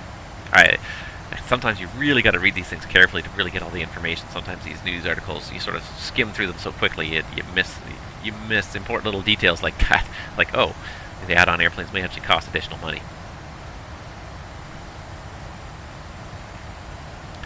Anyways, regardless, the sim is still being improved, and it's good to see that like a lot of people have a Sobo's ear for pushing these improved updates into the sim. I'm excited one day to get GSX in the sim because I miss GSX. I miss that pushback control, and FS2 Cruise Pushback Express is pretty good for that. But just the way GSX runs, where you just say push us back tail left, and then you can do the start, and GSX calculates its own push and just, you know, it pushes you to an end position that's appropriate on the taxiway without even saying anything. So I miss that. I miss all the other aspects of GSX too, like the fueling and the boarding and all that stuff. Fueling happens you can do fueling in Microsoft Flight Simulator. You can call the fuel truck and everything, but certainly the boarding, you know, having some background sound and having sort of a timer that counts how many people you're boarding. Okay, it's going to take this long, and it sort of counts it out as it goes. I miss that because it sets a timer. It sets things have to happen in a certain amount of time, and they need a certain amount of time to happen. So like when you're doing a quick turn, can you deboard? Can you reset up all this stuff, and can you board fast enough to get the quick turn done? How fast can you do all those things? So I miss some of the aspects of GSX anyways, and I certainly miss the FS2 crew when I'm operating at CRJ. It's awfully lonely operating at CRJ single pilot.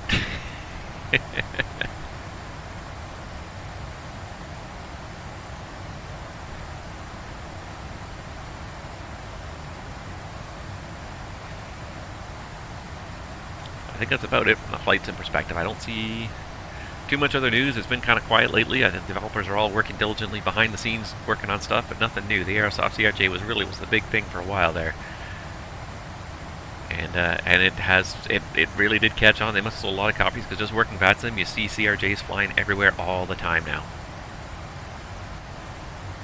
Just continuously seeing CRJs out there flying around. So definitely Aerosoft's got a winner on their hands there. I really wonder what's going to be the next airplane, next airliner level airplane to be released, though. Because nobody is even really on the cusp of making announcements. We all know PMDG is probably talking sometime next year, that ATR is going to be next year. Is anybody else even really working on anything? And I think Aerosoft has shifted now to working on their 320 project.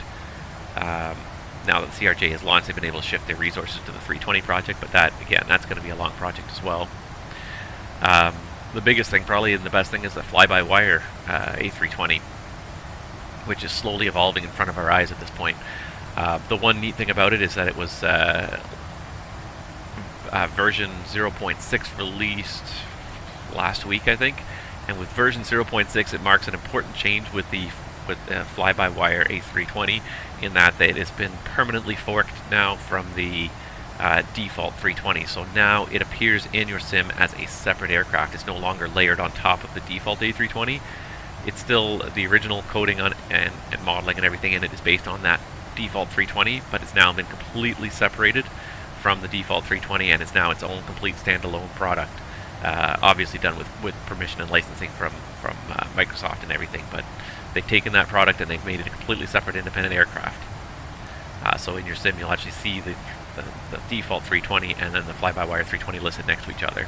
The nice thing is that will allow them then to tweak and change that model even more without having to worry, and even more than that, they don't have to worry about the updates to the default airplane. This was something that was, I think, really kind of killing the team a lot of the time and killing the airplane a lot of the time, was that every time Microsoft would update the simulator, if they have to do anything on the 320, it would break the FlyByWire 320.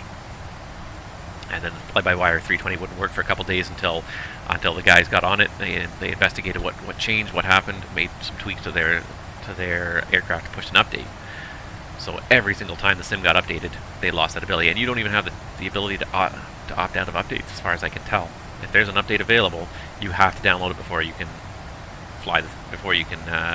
run the sim, and then the 320 that you were hoping to fly is no longer available. So by permanently forking it, they hopefully will now no longer will the 320 break every single time the sim gets updated. But I think in the long run it'll also give them more flexibility to do whatever it is they feel they need to do to keep the airplane running, to change and tweak the model and make it more optimized exactly how they want it. So good to see that project working on. Also the 380 project that they're working on. I mean, they've already got renders going of that. I wonder how quickly that's going to come to market. So much of the 320 and the 380 are based on the same kind of underlying systems and underlying avionics that you know, a lot of stuff probably from the 320 can be ported into 380 project without a whole lot of extra effort, which is great. That'll probably help them bring that to market sooner. The only trouble I have with the 380 is it's such a hard airplane to fly to a lot of different places. So many airports just cannot accommodate the airport of that size. It's relatively limited, the airports you can fly to with that aircraft. I guess in the flight simulator world you can always use your imagination, but in the real world, before they ever can fly to an airport, they have to do like huge evaluations of the airport to see where it can fit. It's bigger than almost any other aircraft out there, so they have to specifically designate which taxiways can support it, the pavement's reinforced enough, which taxiways will not cause problems for airplanes taxiing adjacent to it, where the wingtip clearances may not be enough. And there's anytime a 380 lands at some of these airports, the air traffic controllers have to really kind of sit up and focus on what's going on. You know, have to restrict other movements on the field just to get this gigantic behemoth of an airplane over to its gate. Most airports were not designed for it and have had to implement special procedures just to use it. So I think it has limited usability as a sim airplane. I mean, it'll be a fun airplane. It'll be a bit of a novelty, I think, in the beginning, but I think in the long run it has a bit of a limited usability just because it's so many airports it just cannot get in and out of. Nevertheless, it's good to see people bring in airplanes to that sim, to Microsoft Flight Simulator. I look forward to whatever follows the CRJ, and I'm happy to try and get these last couple WestJet flights done so I can switch jobs, switch careers, and let's go and work for a CRJ operator for a little bit and fly that great Microsoft Flight Simulator scenery.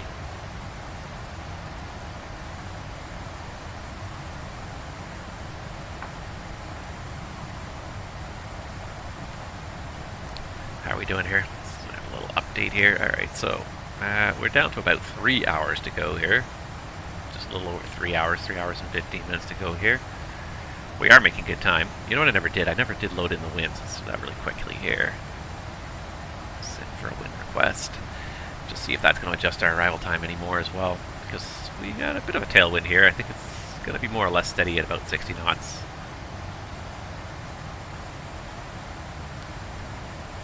For that to come back. What else I was going to do? Just going to bring up my live map really quick and see where we are here. Thinking about it.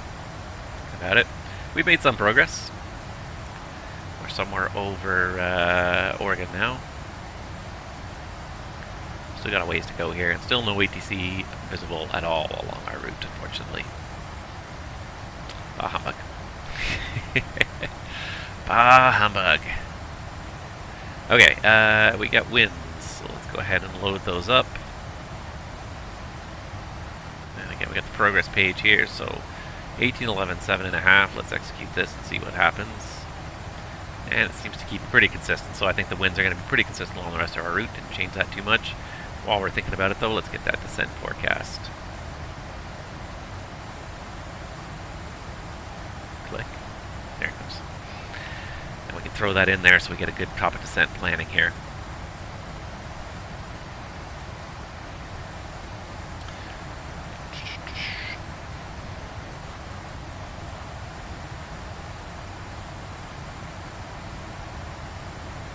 There it is. Descent forecast ready. Load. Thinking about it. There it goes. Execute that. Doesn't really change too much. Yeah. So if anybody has anything to talk about, feel free to bring it up. I try to bring up any news that happens, but there really has not been too much lately out there in terms of certainly in terms of flight sim news. Nothing that exciting. See if I can find anything else that's interesting that's happening right now.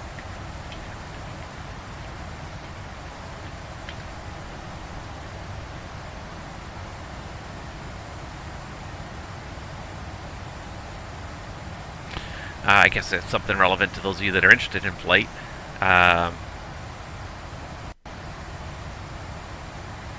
Today, today, today will be an interesting milestone in the history of flight, as NASA is going to perform the first flight on another planet. Ingenuity is supposed to do, the helicopter Ingenuity is supposed to do its first flight today on the surface of Mars. Or above the surface of Mars, if you will, I guess. Is it done already? Oh, thank you. I'm just literally scrolling through some news, so it's like, and then at the bottom it says update that it's a success. They've already done it, so they have already. Let's see if there's any videos, maybe. Probably shouldn't be displaying other videos on my stream, but nevertheless, it's kind of an interesting.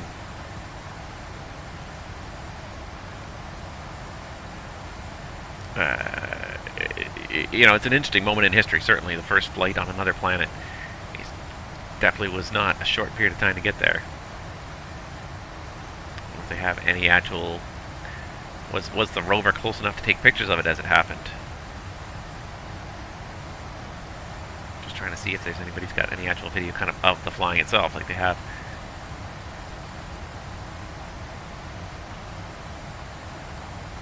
After the flight.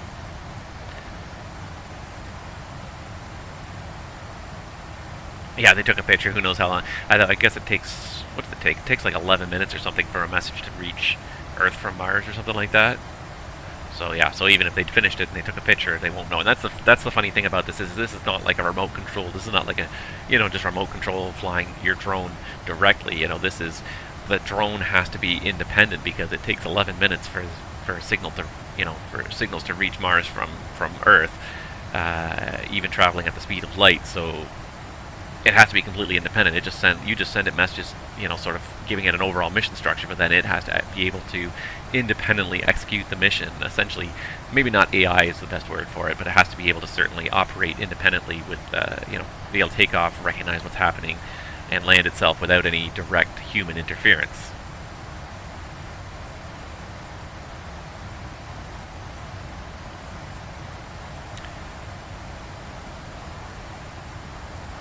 But that's still pretty neat. They have an ICAO code, JZRO. And they actually have an ICAO call sign. That's hilarious.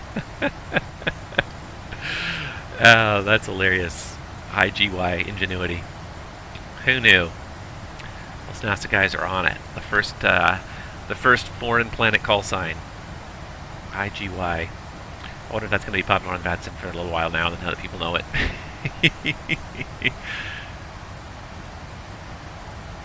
But why do they need an ICAO call sign? The International Civil Aviation Organization only covers planet Earth as far as I know.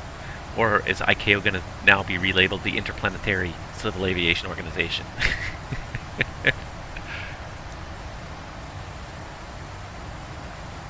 Exert their jurisdiction on the planet Mars. Not that they really have jurisdiction. It's more a group that works together. There you go. ICAO to space now. Exactly. Interplanetary Civil Aviation Organization. Man, I got to change so many signs. It really does not roll off the tongue as easily. International seems to roll off the tongue easier than the word interplanetary. But there you go. Still trying to find a video here. And all of it is sort of like illustrations of like what it should look like, what it will look like, but yeah, I can't find any actual like shots.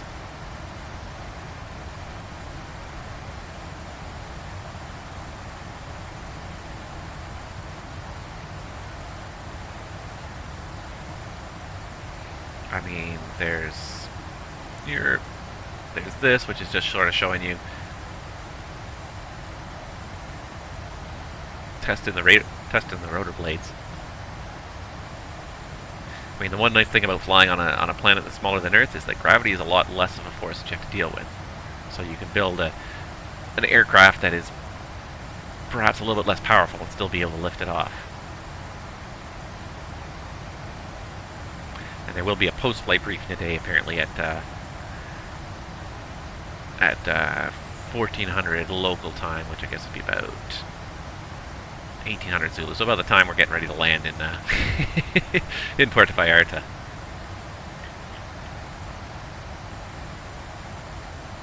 It definitely is not much to that helicopter. It's definitely a very small aircraft, but you know, it's just the basics. It's just the first flight, so it's just getting going. Yeah, no, exactly. With the amount of time it takes to download,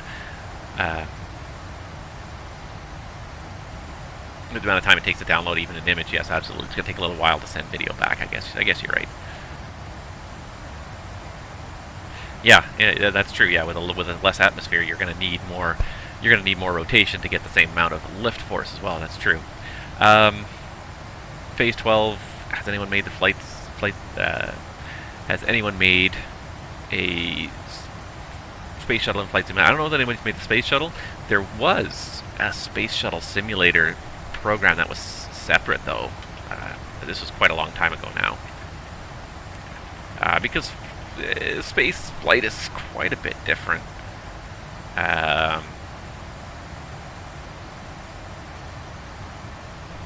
Yeah, years and years ago, there was a space shuttle simulator.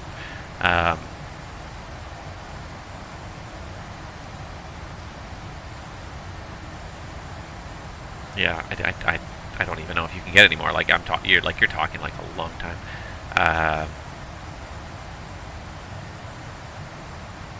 There is a game called Shuttle Commander, so I'm not sure if that is.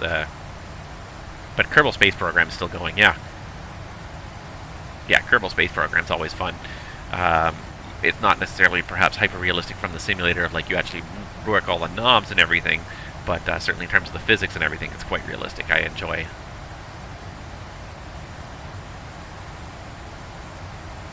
I've enjoyed Kerbal Space Program.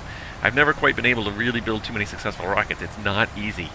There's so much you've got to sort of weigh against one thing against another. It's not an easy thing. And then even worse, and I find that even worse than trying to build the rocket, you can build a successful rocket, but trying to successfully control it and get it into orbit, that is the real challenge in Kerbal Space Simulator. Control can be very finicky, and being just a little bit off from your target can result in you missing your intended flight path by huge margins. A small error early on can have a huge impact later on, which is, yeah, but it's true. It's rocket science. Yeah, it is. It's rocket science. It absolutely is. It's not easy. If there's one thing that you can ask any rocket scientist, they'll tell you, there's one axiom that all rocket scientists share, and that's space is hard.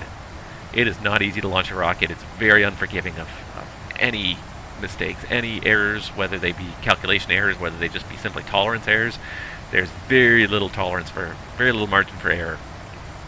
Anything to do with rocketry. So yeah, Kerbal Space Program it's a fun little simulation. It really is, but boy, it can be just a challenge sometimes to get it going.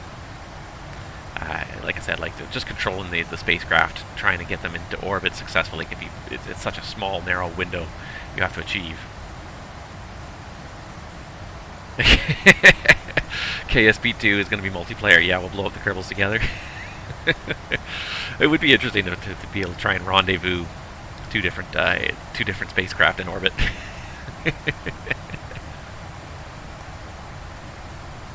It's not out yet, right? It's still just in the development phase, I think. Now I'm looking it up here. Kerbal.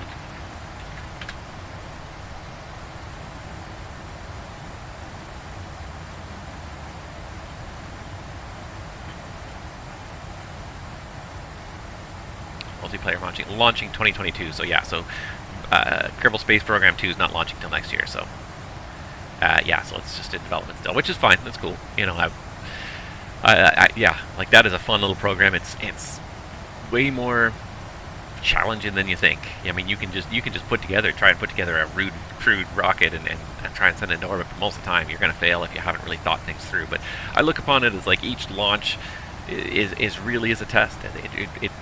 You really end up testing and tweaking your designs, and that again is kind of fairly realistic. The only thing is you won't usually tweak your designs with the Kerbals in there. The trouble is there's no sort of simulation. It is the simulation. So you can practice putting things into orbit, and when things don't work, you can adjust them slightly.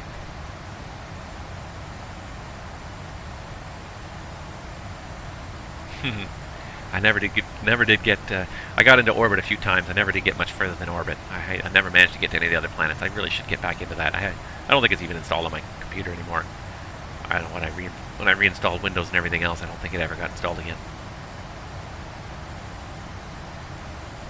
But yeah, that was always a fun game. I enjoyed that. It was as much fun when you crashed as when you succeeded. And you could see the untimely demise of the port Kerbals coming.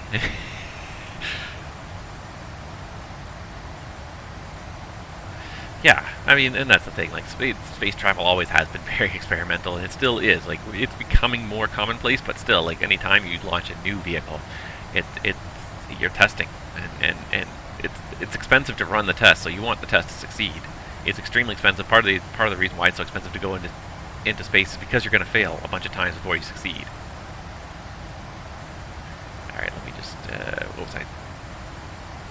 Oh, I was just going to look at my flight plan. I know we had a step climb in here. I'm just going to look it up. I'm trying to remember where we had the step climb in here.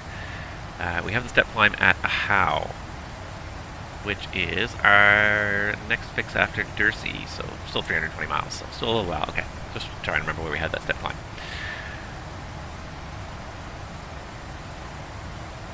I appreciate SpaceX more for thinking outside the box. So many of the space programs have gotten so bogged down in bureaucracy, and it took SpaceX to really be a breath of fresh air in the industry and say we don't have to be completely bureaucratic about everything we do.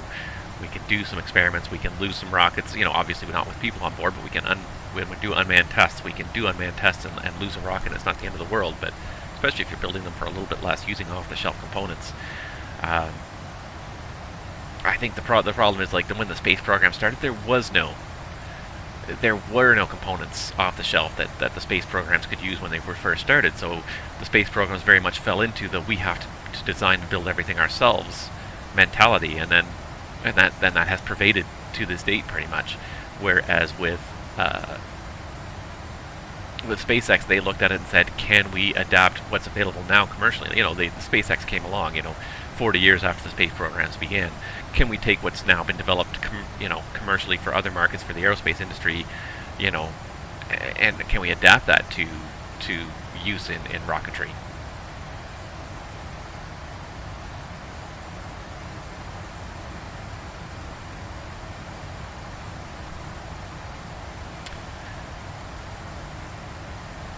Yeah, I don't know if suborbital flying is ever going to become really terribly common, and maybe I'm just a pessimist, but it's just the amount of energy still involved in just even moving small amounts, like moving a handful of people across the planet. Like, it's like the cost indexing in the airplane. Like, if you want to get there super fast, we can use an untold amount of energy to get you there super fast. But the fact is, like, resources for generating energy on this planet are somewhat limited.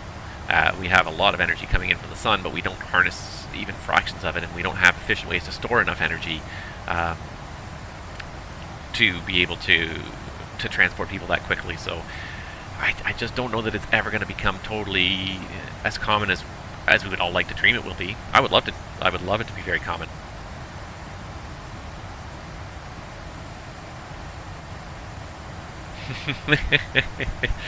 Apollo 13 quote: "This is divine inspiration, folks. It's the best part of each one of us that anything is possible. Things like a computer that can fit into a single room and can hold 1,000,000 pieces of information."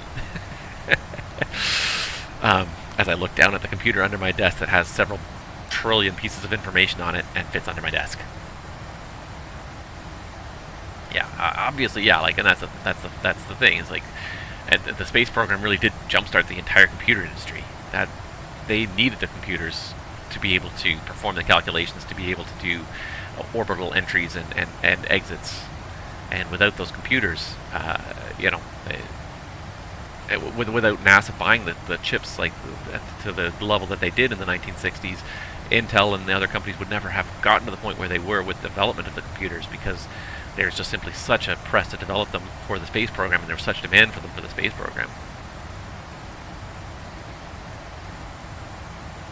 Yeah, and I mean, that's why I don't want to be like a complete, like, it could never happen. I won't say it could never happen. I just, I look at some of the physics of it and how much energy you need the faster you want to go, the amount of energy you need increases exponentially. So there are practical limits, and maybe with energy storage, and we might be able to find ways around that. The trouble is, like, rocketry basically uses a lot of chemicals unless you can find a way to store that power more efficiently and use it more efficiently. Electricity, we can grab an almost infinite amount of electricity from the sun, and as long as we got a big enough battery stored in. But then it also becomes, with suborbital flight, how do you generate propulsion with just electricity? A lot of what we've done thus far is chemical reactions which create an impulse force in one direction, and then we can move in the opposite direction. So electric airplanes, I can see that happening because you've got the atmosphere, you can create fans that work, but when you get into an area where there is nothing to push against, it becomes a little bit more challenging, I guess. Yeah, I won't say it can't happen. Maybe it can, maybe it will. I see it being, you look at what happened to the Concorde. Yes, we could go Mach 2, but there just was not a market out there to justify the Concorde, and they're still on the, I think in commercial aviation, I still don't think the market really exists. The number of people that need to cross the planet in that length of time, I think there will be supersonic civil jets again very soon, but I think they're going to be business jets. I think, unfortunately, it's the ultra-rich who can afford the amount of energy they need to get from, New York to Beijing in 4 hours. They're the ones who can afford it. But the average person sitting in the back of an airliner where you're trying to get somewhere relatively cheap, they'll never be able to afford or justify the cost. They can give up their time. Their time is not worth enough to get to spend the money on, getting there in 2 hours instead of 8. So I think there will be supersonic jets very soon, but I think they're all going to be business jets. I don't think there's going to be another, commercial airliner, supersonic commercial airliner for another generation at least. The amount of energy is just not worth the price at this point. So I think it's, there's quite a few supersonic business jets in development, and that doesn't surprise me at all. You look at what some of these, the richest 1-2% of the world can afford to spend on their business jets right now. You look at the Challengers and the Gulfstreams and these absolutely fantastic business jets that travel so close to the speed of sound right now. It's only a matter of time before they start going supersonic. But I just don't see there being a market for supersonic airliners. I think the Concorde proved that. It was sort of there for a little while, but especially as the price of energy has gone up, so the cost of fuel went up, it just was not feasible. There was not enough market, and maybe there are very, very, very few select markets where that might be feasible. And again, you kind of look at like the New York, London, New York, Paris,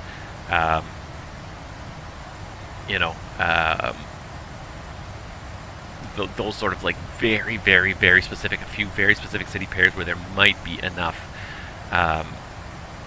people with enough money traveling frequently enough to justify those kind of costs. But the kind of development cost that Airbus or Boeing would have to put into developing like a new version of the Concorde, a new supersonic airliner, I don't think they would ever sell enough copies. The airlines would never buy enough copies to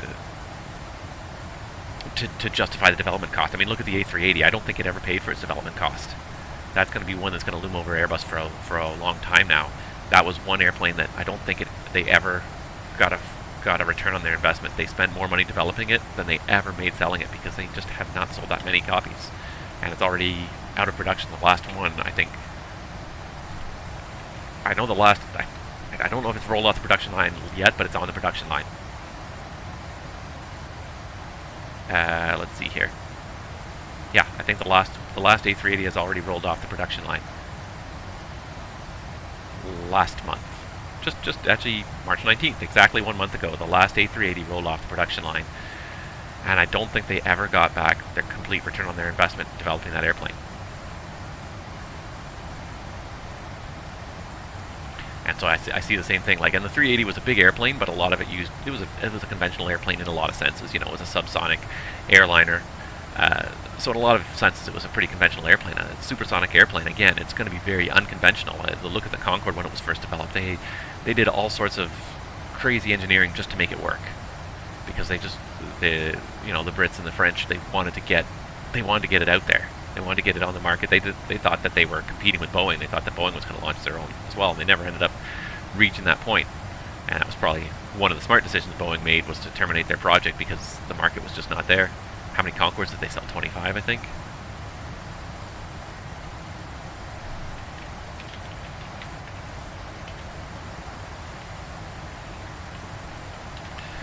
Let's see here.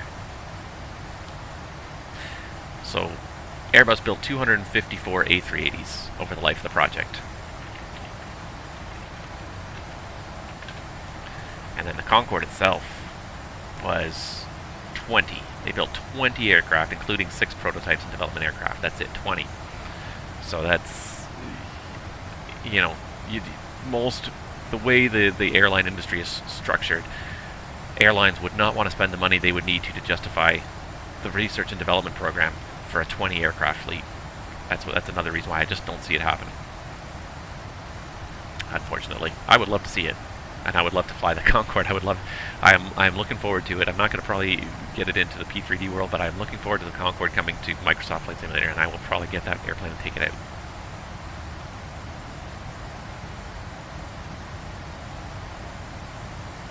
I could read when I'm bored. Why don't I just read it to everybody on stream, since we're so bored now anyways? Yeah,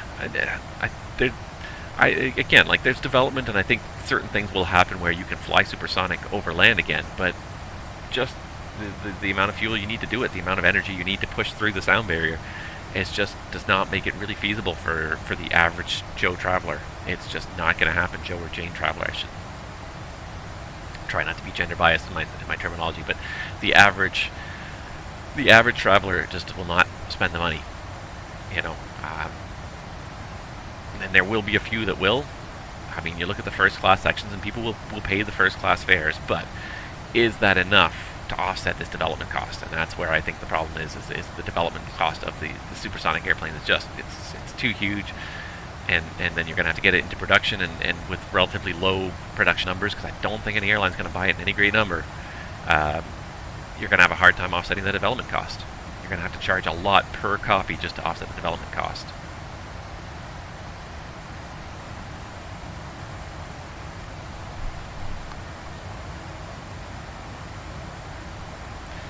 Anyways.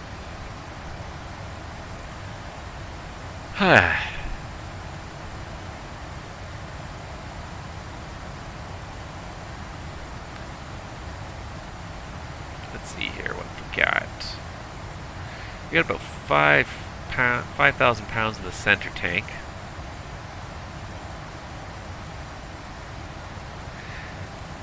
So we're going to run the center tank dry in about an hour. We also got a step climb there at AHOW anyways, that's about an hour, and we don't have any ATC online, so I'm beginning to think I'm going to step away for a little bit, because it's just not a whole lot going on, unfortunately. I mean, I'm enjoying the conversation now, but my voice is starting to run out of steam here as well. Also, my coffee cup is empty. All important reasons. Yeah, where are we here? Just trying to get a bearing of where we are. Ely, Nevada. So we have crossed over. There goes the highway down there. What interstate is that? Let's see what we got here. If I bring up the live map again, I should be able to see where we are here.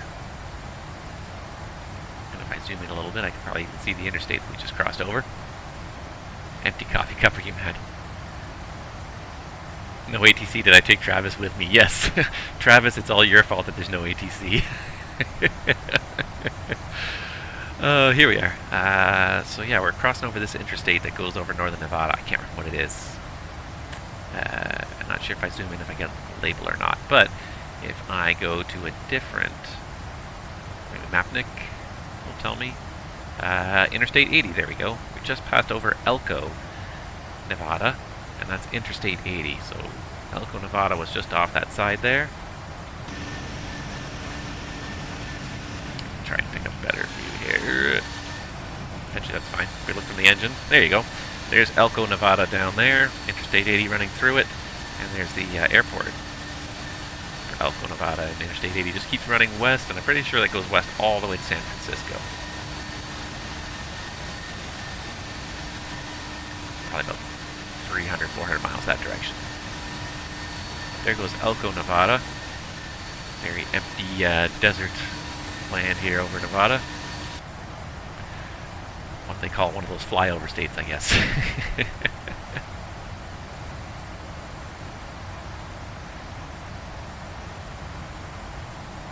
if any of these lakes out here are anything interesting. So we got National Forest. Oh, is that Great Salt Lake there? That I guess is Great. Is that Great Salt Lake there? Let's see, hold on, let me get my bearings here, because Interstate 80 just traces the north side of it. If it's, that could be Great Salt Lake there. Or maybe it's a little farther away. No, you know what, actually, sorry, that's not it. That's just a salt flat. It's a little farther away. It's probably right about there. Just trying to get a sense of scale here.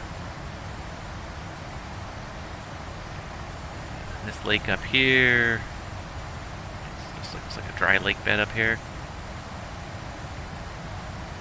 Of course, I can't scroll around because it's automatically on center, but it looks like it's called Newark Lake. One of our Humboldt National Forest.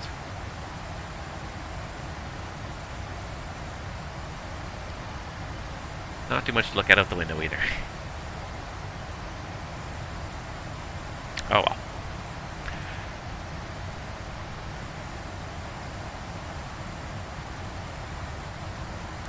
Alright, yeah, so I think I'm going to take this opportunity. I'm going to step away. I'm going to refill my coffee cup. We got no ATC online.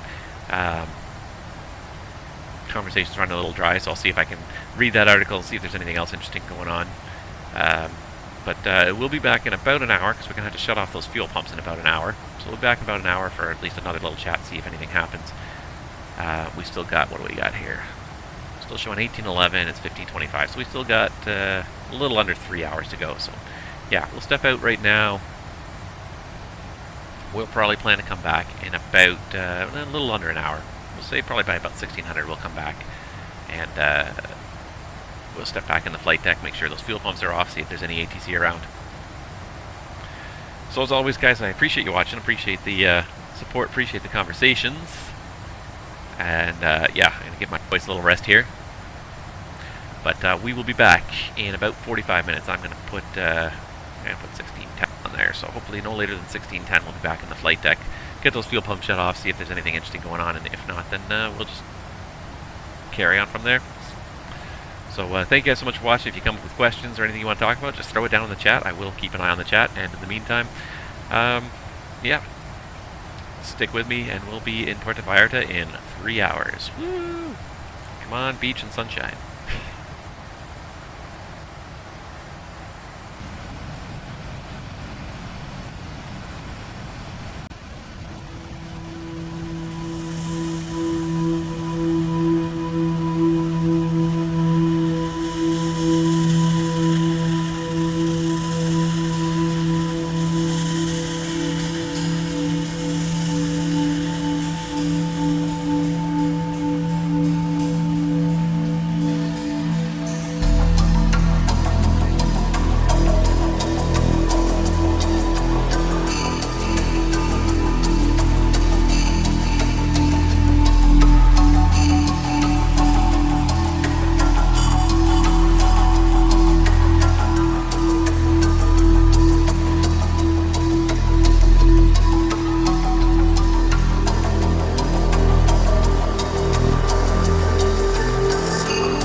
Thank you.